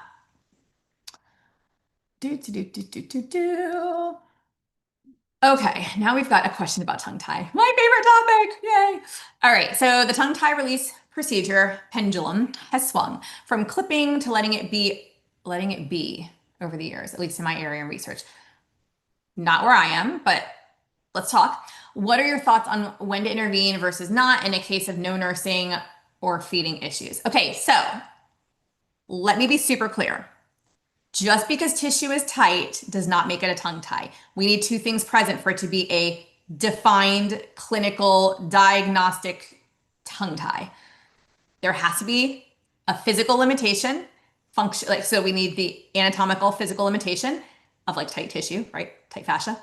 And we need functional impact, right? So it's structure and structure is form and function. Both have to be true. Both have to be present. All right. And a tongue tie is like, an anatomical finding first, but then is the functional impact there as well? Function over appearance, my friends. So we only intervene if the tongue tie is contributing to dysfunction. We're not going, I've got a magic ball and they think this is going to cause problems in the future. Might that happen? Yes. We intervene then. So if there's no dysfunction, no red flags, there's no release, period. We don't just release tissue. And because here's the issue. If you release tissue on a child who might be compensating really well, and so there is no really functional limitation at this moment in time, no functional impact or dysfunction, you can create dysfunction. You can take a child who is feeding really well and create a child who is not feeding very well. And so we don't just release because the tissue appears tight. Now, if the tissue is so tight that it's limiting the tongue and the tongue cannot elevate, it can't lateralize, it can't move around, you're going to have dysfunction, right? That's dysfunction. That's a functional impact. But we don't intervene if there's no issue. So hopefully that helps. I'm sure that it's different in different areas, but if we're seeing compensations, if there's airway or sleep red flags, if there's a narrow palate, limited tongue space, if there's all these like things present, well, that's the functional impact. So that's what you really want to consider. Oh, and I didn't answer this live. That's the question. There we go. Okay. So I talked about this a little bit, how to screen for functional versus impaired palate. If they have a appliance, you know it's impaired. If they flip their head up and you see a higher narrow palate, you know it's impaired. But if you're not actually doing that, I talked about it before, like, is there equal spacing between their baby's teeth? Is the mouth open? Like, if it's open, you can probably peek in there. You start to get ideas of what that looks like. So we kind of covered that today. So hopefully let me know if you have more questions there. All right. Let's see. This just says I came in late, so I'm just reading this to see if this is something that we're going to answer.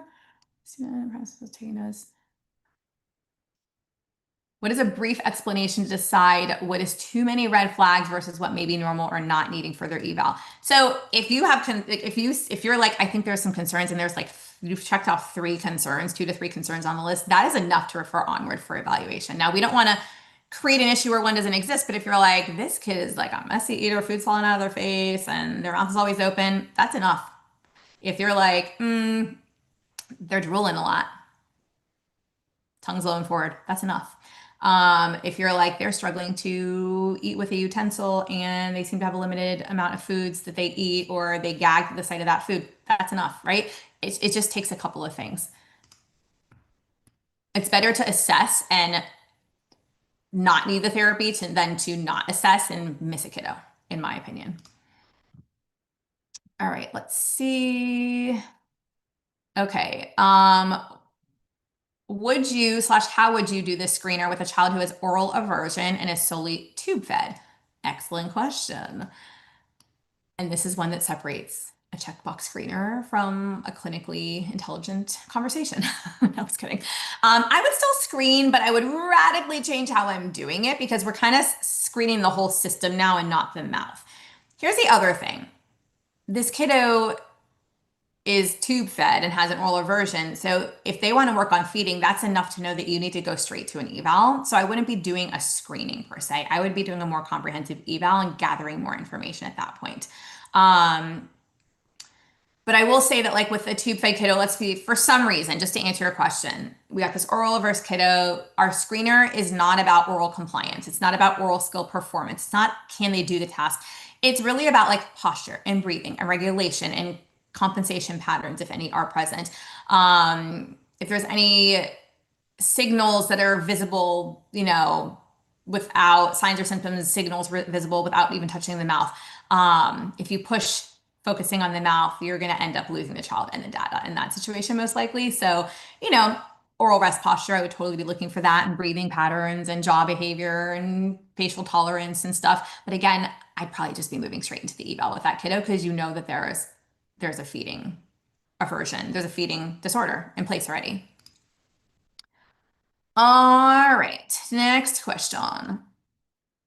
If a child is pocketing food, what would be the next step to work on? Lateralization, chewing. All right, so I'm not going to show exercises. I mentioned that before. But pocketing tells you that the system it's not able to manage the bolus, okay?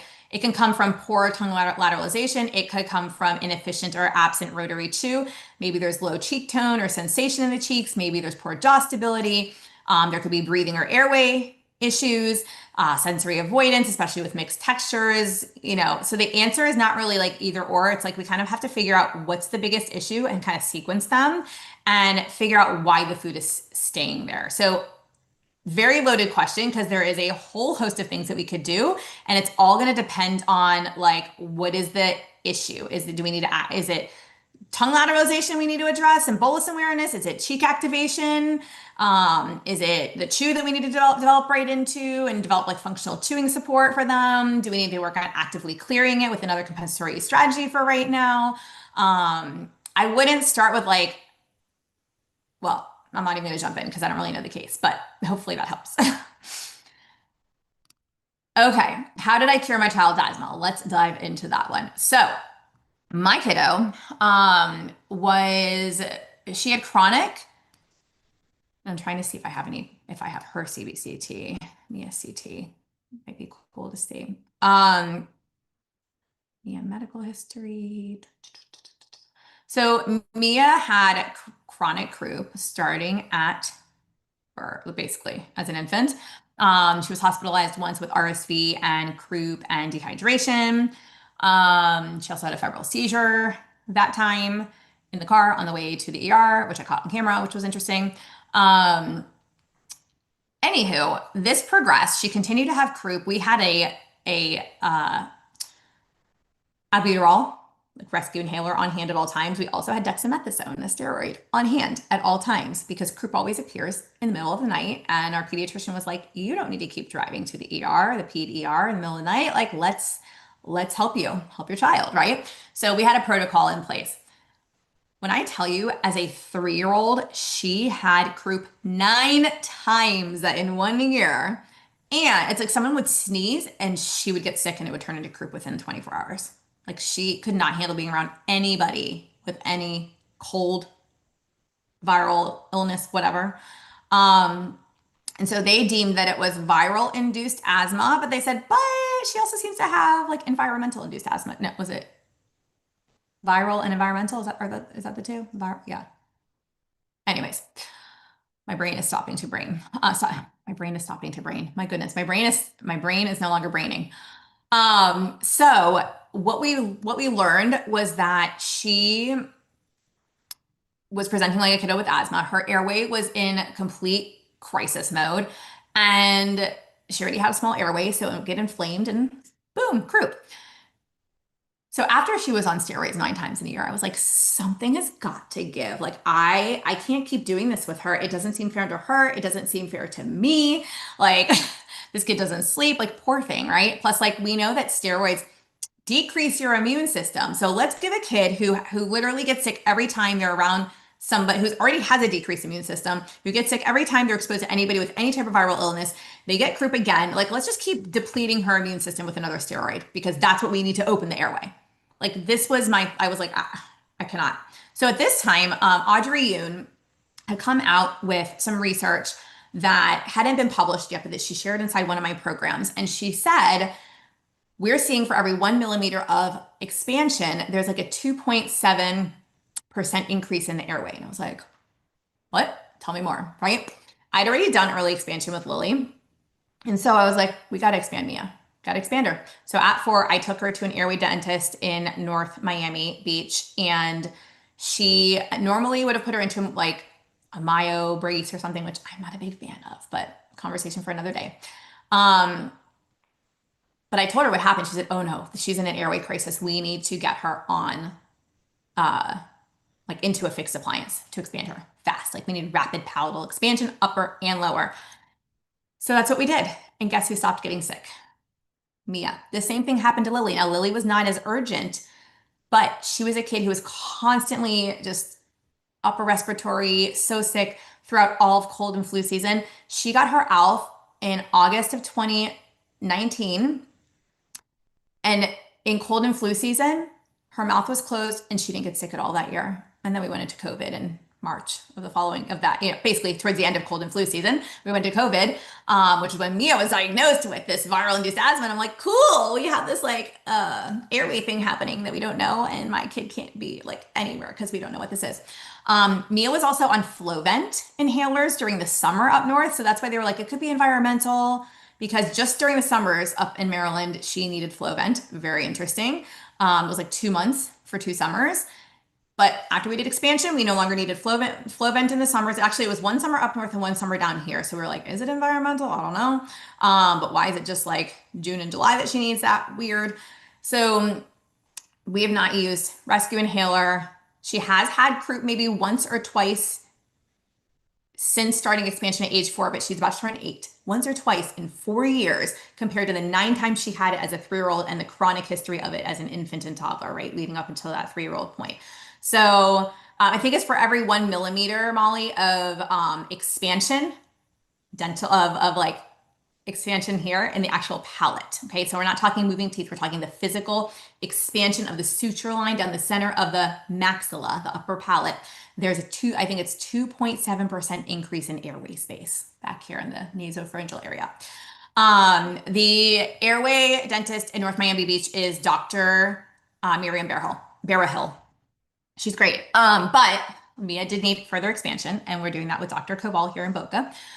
She went into expansion earlier this year. Lily had her 3rd round of expansion because Lily also went into rapid palatal expansion in North Miami. But now that I have someone in Boca, yay, we stay here.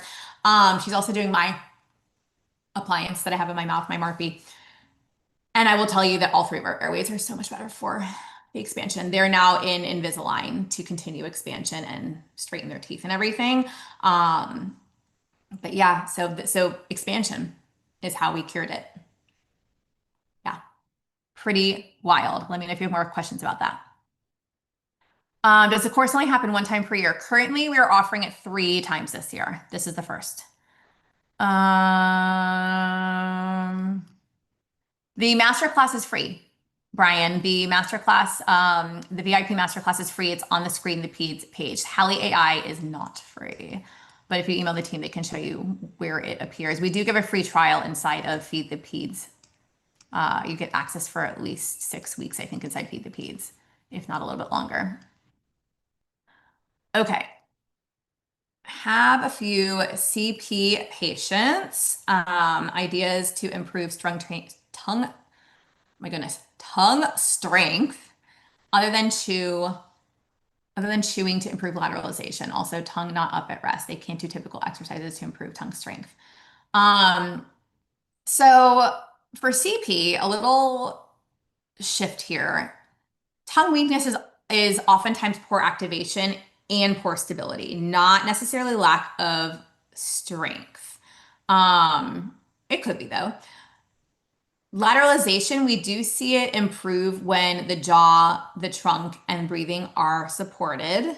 So I would be giving jaw, trunk, and breathing support. My goodness, guys, my words starting to go. And the rest posture is also going to improve when gravity plus space and tone are kind of like working together.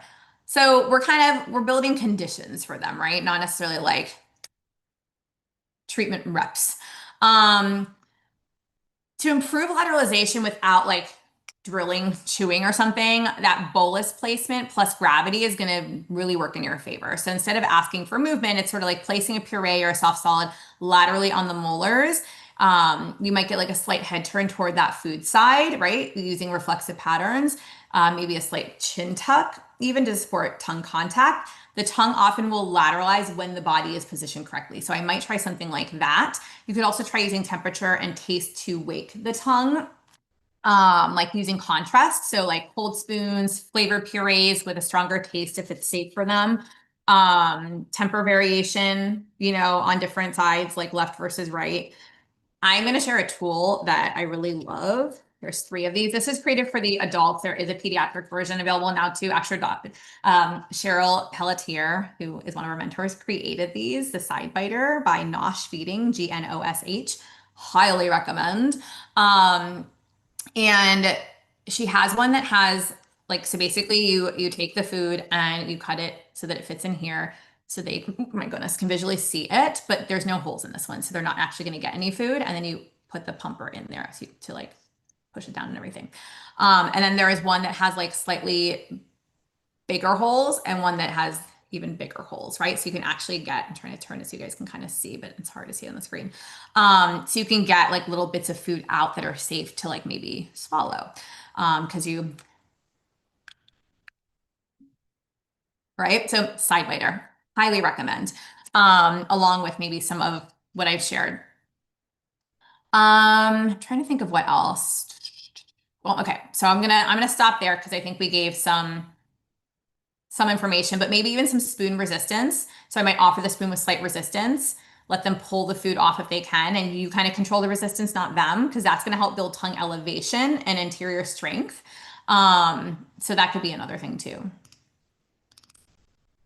Um, Okay, so follow up to prior question. For the child that chews their food for a long time and pockets the food, is it still possible airway protection and tongue control, or is there a sensory component to this as well? Yeah, it could totally be airway and tongue control, and sensory can be layered in. I think we don't want to necessarily look at everything as like either or because it's usually both with one that's kind of like leading the way and maybe I don't want to say causing, but leading to the other one oftentimes. So yeah, there definitely can be a sensory component, especially because remember, the sensory components typically fall into place when we go into fight or flight, right? We start to see that like heightened sensory profiles. So keep that in mind. How long is each module? Oops, I'm gonna hit type answer. Oh, Team Hallie is typing an answer. Beautiful. Is there a way to put these CEUs on the ASHA registry? If you mean this week's for attending the free training, that is not currently on the ASHA registry. This you can count on your own. Feed the Peds, the full course is on the ASHA registry. Would you say that the feeding course would contain enough Mayo that one wouldn't necessarily need to do both? I'm interested in both, but definitely can't afford both. So my question to you, this is what I always ask everybody, and feel free to set up a call with me if you want to talk about this further, is what is the age group that you work with? If you're treating mostly birth to 5, feed the peds.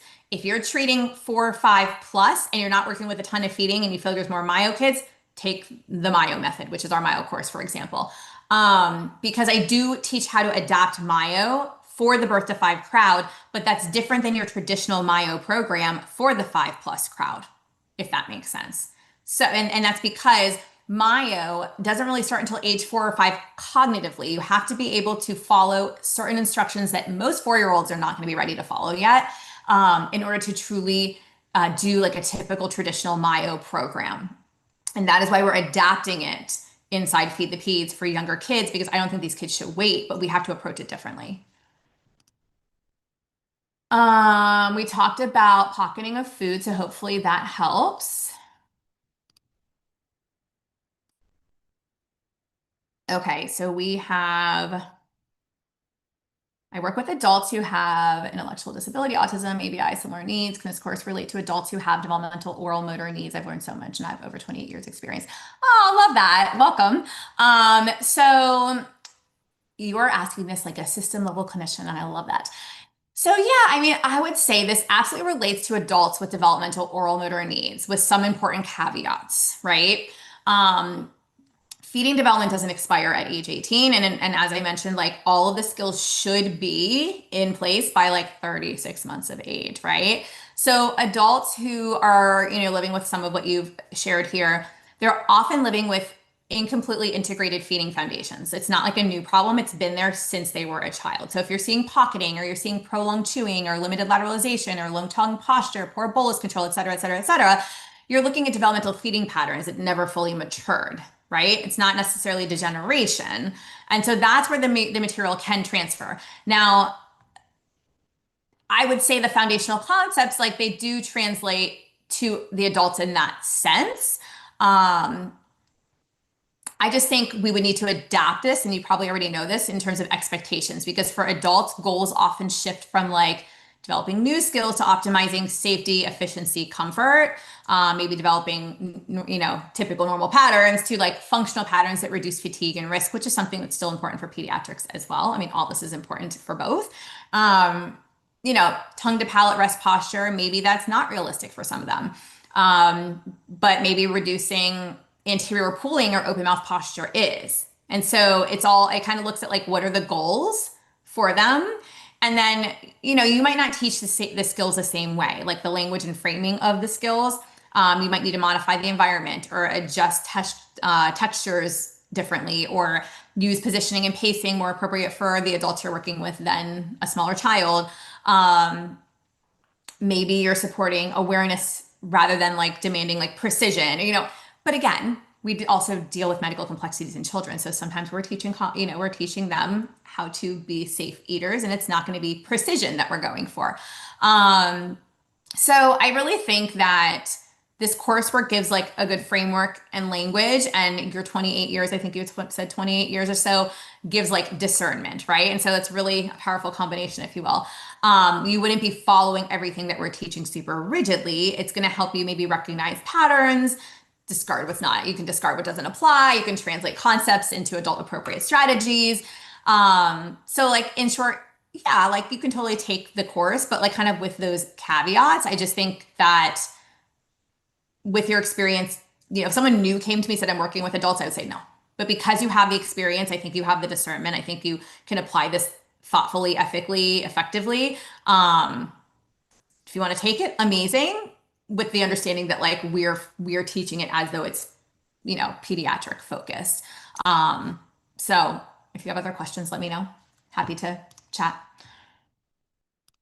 Okay. How do I decrease mouthing of a child who eats a lot and he's diagnosed ADHD? He eat all the time. So a child who's constantly mouthing and nonstop eating, like with ADHD, it's not always about hunger, right? It could be about, and I identify somebody with ADHD, like I am neurodivergent. So I'm like, I get the snacking. There's also like that sensory input that feels really good. And it's that constant, like, feedback circuit cycle, whatever the word is I'm looking for. But I kind of want to look at it like this. For a lot of kids with ADHD, there's an airway issue going on, so we need to rule that out. But then we need to look at like, this is a regulation thing.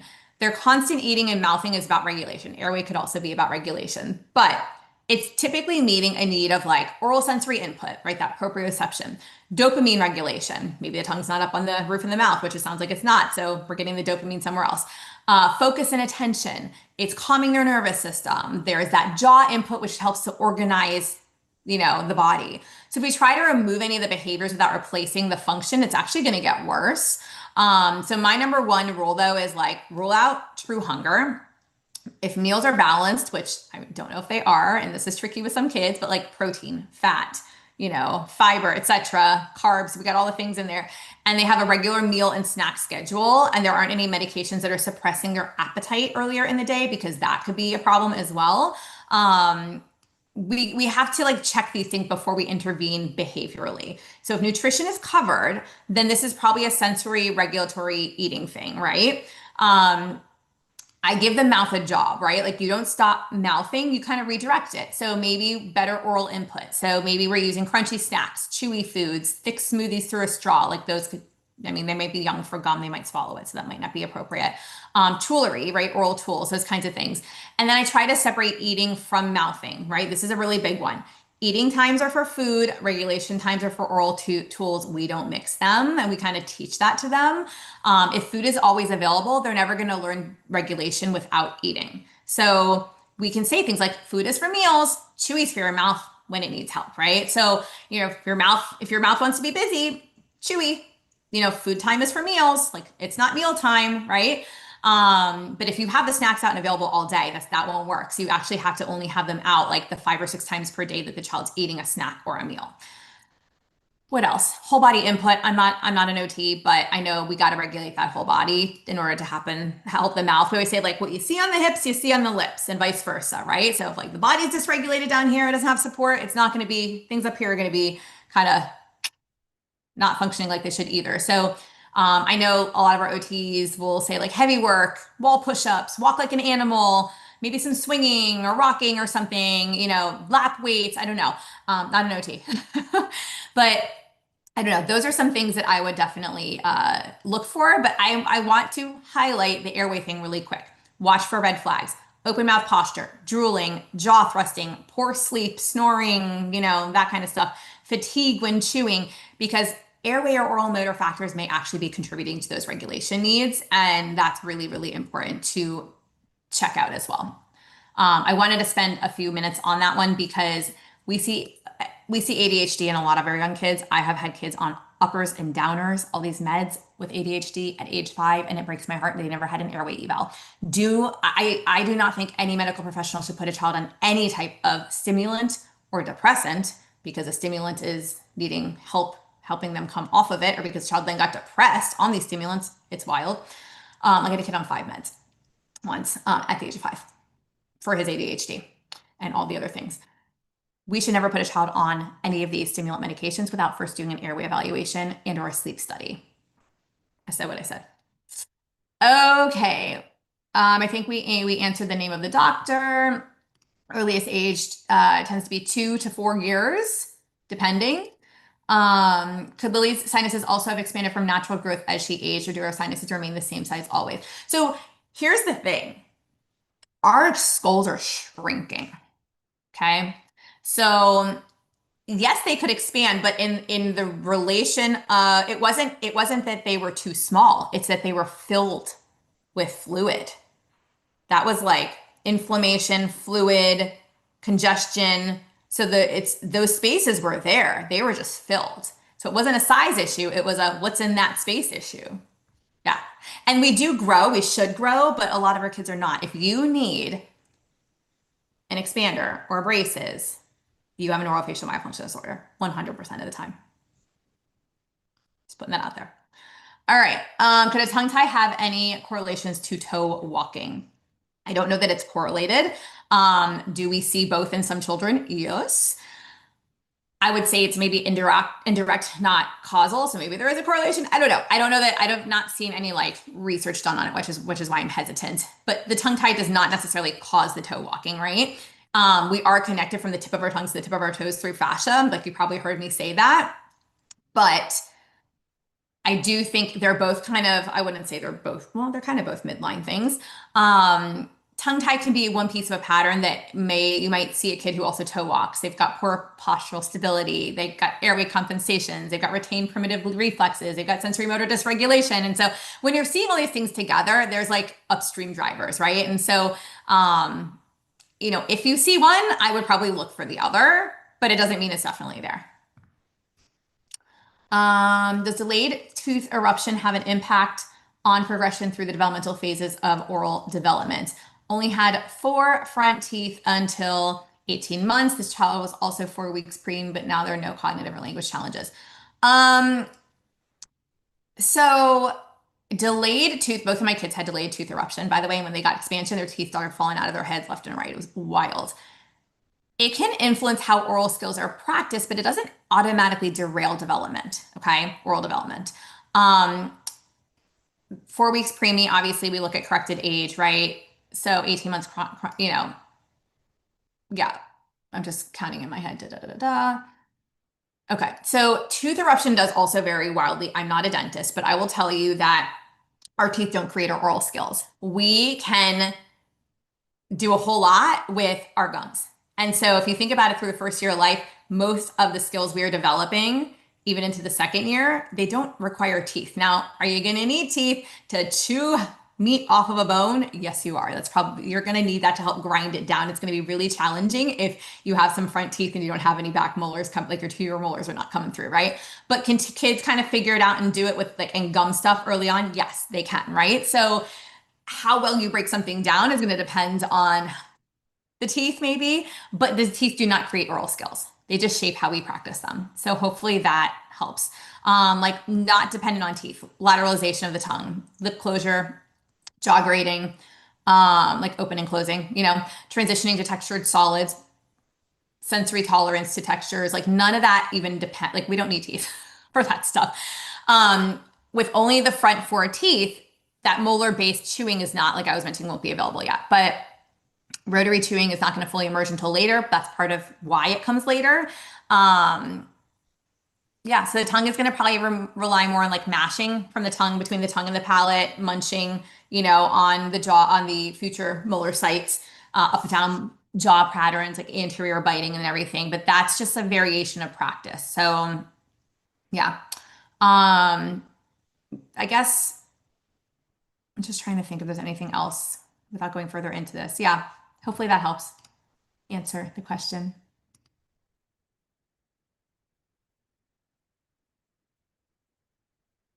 Um, do I have a good resource for texture laddering? I don't have one off the top of my head. Sorry. As I'm kind of like trying to go through all these. Can you explain further how bladder control at night is related to airway issues? Yes. All right. This is a fun one. And then there's another one I see that popped up that said, are certain diagnoses that correlate with tongue tie? Are there certain diagnoses that correlate with tongue tie? No, I do not see a correlation between like CP, for example. Not necessarily. What I didn't explain is that basically tongue tie, the reason why that tissue stays is because of the apoptosis failing. So what happens is the tissue comes bottom up, and so that tissue comes like under the tongue and up the lips, right? And then apoptosis or cell death is supposed to happen. It's supposed to go top down. And so sometimes it does not happen at the lip, which is why a lot of times if there's a lip tie, there's also a tongue tie because that apoptosis goes lip first, then under the tongue. Didn't happen here, probably didn't happen here. And so when apoptosis fails in those areas, hello tongue tie. That's why we get those tight tethered tissues. So it's not necessarily related to like cerebral palsy, etc., or any other like diagnoses necessarily. They say it's a midline dysfunction or disorder. Other people argue that it's not in terms of like related to other midline things that we see. All right, answered that one. Okay, sorry, let me go back to have I heard of the tooth pillow and any opinions on it? I don't like it. Said what I said. Um, it's the same as MyoBrace, Healthy Start. All of these things, these big clunky oral appliances, you cannot close your lips around it.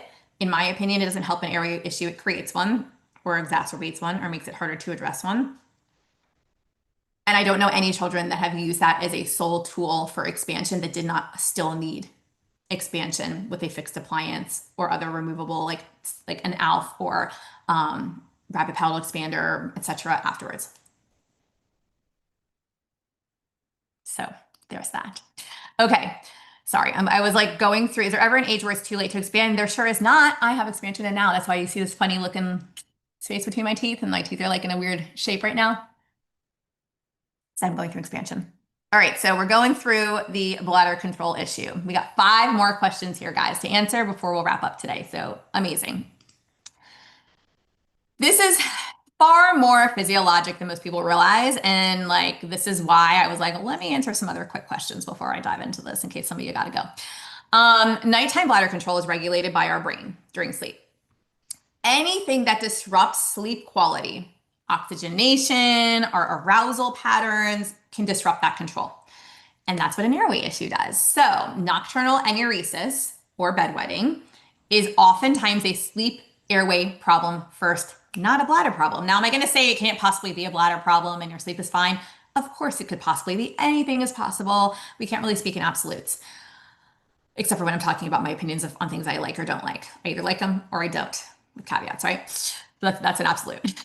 The core mechanism here, okay? Deep sleep is our core mechanism. It is required for nighttime bladder control. So at night, our brain releases a hormone, which is an anti-diuretic hormone, right? A diuretic is something that makes you have to go pee more. So anti-diuretic would be like, don't pee.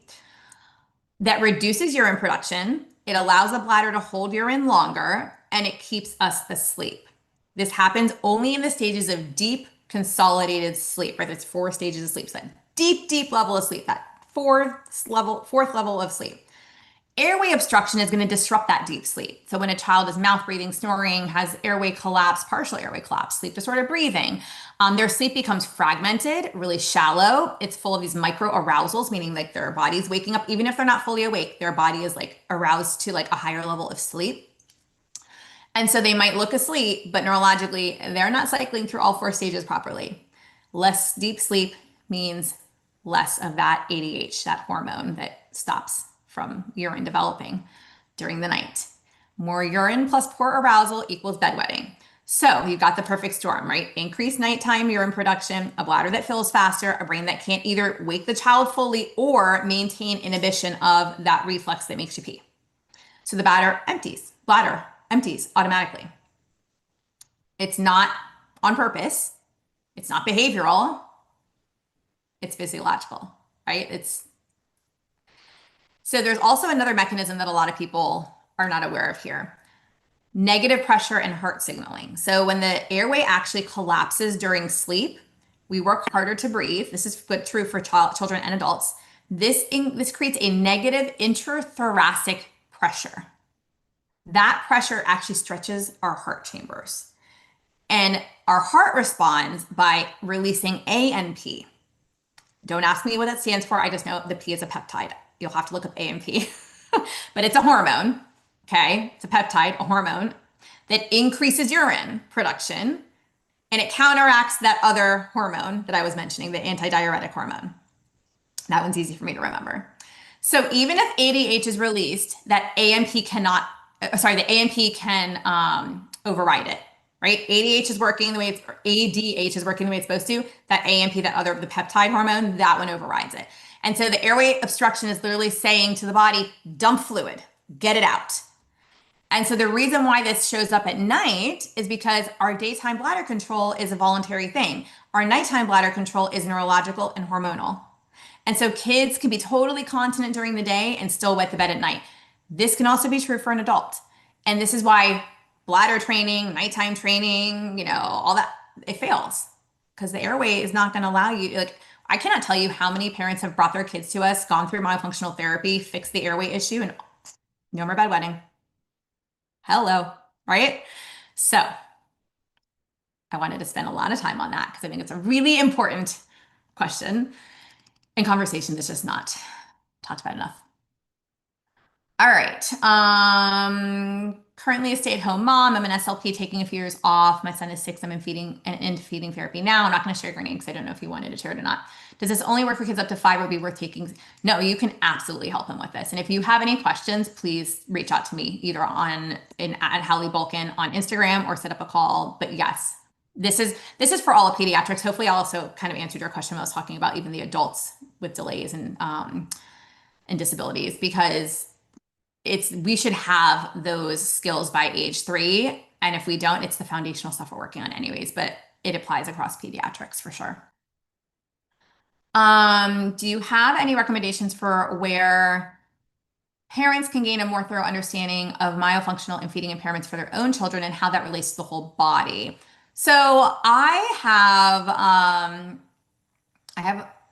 so Feed the Peds we have parent-facing content and stuff like in my ecosystem. So the course obviously could be helpful for a therapist. It's not meant for parents, just to clarify that. But we've got at halliebulkin.com, we have a blog that's searchable, which can be, it's free, really helpful for therapists and parents. I have the Untethered podcast, which I also run. Go to untetheredpodcast.com. You can search hot topics there. Those would be 2 really great resources because the whole goal of the podcast and the blog is pediatric feeding, tongue ties, myofunctional airway, myofunctional therapy, and airway. TOTS, myo, airway, ped feeding. Those are the 4 topics we cover. So hopefully that helps. Okay. Gabby, I'm so sorry you're sick. Yes, there are recordings. They're available through tomorrow at 1 p.m. Eastern time, but you can definitely watch the first 2 now on the Screen the Peds page. So if you have any questions about that, just message Team Hallie right here and we can get you that information. Also, I should mention the Untethered podcast. While it's a podcast, it's also on YouTube. So you can either watch the episodes or listen to the episodes, and it's available on all channels. Okay. 2 more questions to go. If a child has a tongue tie, his speech will be normal. Well, it might not be normal, but as a problem with food, doctor or dentist not suggesting they remove tongue tie, then what step the SLP will take. So the SLP's role is to clarify function, document, right, or OT, SLP, OT, PT, clarify function, document compensations, trial intervention, like start intervening and see what they respond to or they don't. And then we can basically guide on whether or not the tongue tie is functionally impacting this child or not. We don't want to jump straight to release anyways. I always start with therapy. So it's possible that speech is normal, but feeding is not. I would just say you got to do a functional feeding focused assessment, because forget about diagnosing the tie right now. Like, is that restriction impacting their feeding function, their safety, their efficiency. I'd be looking at that, figuring out where the breakdown is, and that's what I would be working on. All right, last questions, my friends. Not last questions, last question. And this one is long, so bear with me while I read it. Do you have any tips or support strategies you would like to use for kids who have trouble attending to meals? I have a few kids on my caseload who will eat a few bites of a meal and then will want to get up and move and have difficulty coming back to the meal. Taking a look at positioning and heavy work activities / sensory supports, but I'm curious if you've run into this and if you've had any strategies that you've been effective. Yeah, this is a big one actually. This is very common. Because they're usually losing like their regulation. They're kind of now becoming uncomfortable around the food. Things are not as efficient. Maybe they're fatigued, and there could be a whole host of things going on, right? So when a child eats a few bites and they're like, I gotta move. Maybe they're not saying that. Like we gotta look at what's changing in their body after those bites. Is it that there's postural fatigue, breathing disruption, oral fatigue, sensory overload, reduced reward or novelty? The goal is not always to sit longer, but to like, how do we keep them regulated longer, right? And so I would make the table easier for their body. Posture, you're already doing this, right? Feet supported, hip, knees, ankles at 90 degree, table height appropriate, support the trunk if needed. But like also like dynamic stability beats rigid sitting. So like maybe they need a wiggle cushion. Maybe they need a TheraBand around the chair legs so that they can like kind of jump their legs up and down. Maybe they need a foot fidget or something, or maybe something that allows them to like rock a little bit, right? So they're still seated in a safe way that's supporting them, but it's giving them some movement that's allowed. And then you kind of mentioned heavy work, etc., like front loading regulation before the meal. So definitely not during the meal, right? But I would do it before. Push pull activities, animal walks. I mentioned before, like walking like an animal, wall push-ups, carrying something heavy around, like put some groceries in a bag and have them carried around or something so it stays related to food. And then go to the table, right? Because you kind of fill that regulation tank, if you will, before you're like, hey, let's sit still for a few minutes. I also would shrink the expectation window. A 20 to 30-minute meal is highly unrealistic for a lot of these kiddos. So maybe start 5 focused minutes. Clear start, clear end, visual timer. Then they get a movement break. Then we come back for round 2, right? I think 2 shorter rounds versus 1 longer one that becomes a battle could be successful for all. And then I might even use like bite counts instead of time. So instead of like, oh, you sit until we're done, I do like 3 bites, then a break. Because they're like, oh, this is predictable. Like, cool. I don't feel anxious anymore. It improves follow through. You get your practice in. They know they get to have a movement break, So if you're kind of like noticing they're starting to, you're like, I think we're getting to that point. Okay, 3 more bites and then we get a break. 3, or not 3 more, but just 3 bites, then break, right? Something that just kind of gives them that. But I would really look at what happens after those first bites. Like, are they leaving after soft foods but staying with crunchy foods? Do they leave when the chewing gets harder? They're fatiguing. Do they leave when the liquids are, they're having a hard time swallowing liquids and they need to clear them, right? Because if their oral fatigue is kicking in, there's an airway or breathing challenge, if they are an inefficient chewer, that right there tells you like, this is becoming harder. I'm out. The body's like, I can't do this anymore. And so I would adjust the food order very strategically. I talked about this, I think, in the Q&A yesterday. I would put the hardest foods first when their regulation is highest, and their preferred foods like a little bit later. Last if possible, not always possible, but and then strategically place like liquids if you're working on them so they're not constantly sipping either. So we kind of the front loaded effort happens, and then as they fatigue, it's easier, right? And they're more likely to stay a little bit more. So hopefully that helps.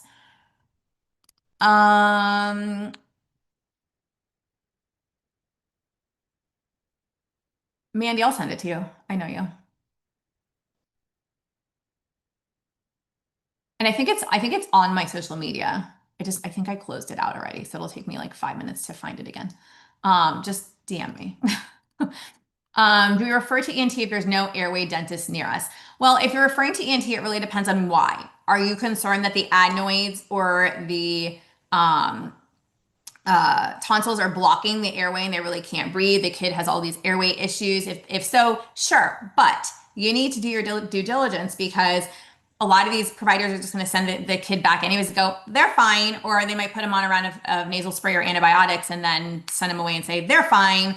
Or, yeah, and I've had them say this with kids who have 80% blockages, which is wild. So you really need to find a pediatric ENT who you know is, and it sounds silly, but is like airway centric.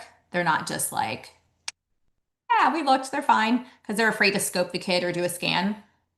Like you can't actually look at adenoids without scoping or scanning a kid. So if they say everything's fine, but they didn't do that, that's your first signal that the person is not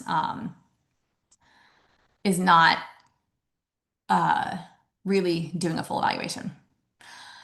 Still have the directory? Yes. Oh, so when you take Feed the Peds, you do get added to our pediatricfeedingtherapist.com directory. So I think that's what you might have been asking about. So yes, we have that directory. Okay, guys, those are all of the questions. Thank you guys so much. This was so much fun. I look forward to seeing some of you inside of Feed the Peds. I know that some of you have already joined, which is so exciting. I was actually going to pop over and see who else has joined us today. I don't know if Fiona might have that information, but I don't want to put you on the spot. So let me, oh, I got it pulled up here. Do, do, do, do, do, do. Oh, I see another question popped up. Oh, you're welcome. Oh, Julia, I saw you joined. Welcome. Welcome to Feed the Peds. All right. So just a quick welcome. I don't know in case any of you are here, but welcome to Renee and Erica, Amani, Aaron, Shelby, Kelly, Kelsey, Monica, Joyce, Natalie, Allison, hold on, Carolyn, Julia, Dana, Alana, Pamela, Jennifer, Rachel, Christina, Katie, Kyle, Liz, Molly, April, Autumn, Leslie, Addie, Kenneth, Michelle, Kathleen, Callie, and Kristen. Whew. All right. So yeah, we definitely had some more of you join, I think, since this morning. That was a way more names than I think I saw earlier. So welcome everybody. I am super excited to have you guys with us. I know more of you will be joining us. Again, if you submit for the submit for the scholarship and you're a winner, we will just reimburse you. So if you're like, let me just get in there and snag my seat, go for it. We would love to see you. Otherwise, I will see some of you on either tomorrow night at 7 p.m., the bonus VIP masterclass, or the one on Friday. I don't know what is happening with I've been talking for too long. That's what's happening. Or Friday at 12 noon Eastern time. Thank you guys so much for hanging with me the past few days. Really appreciate you all. Love doing this.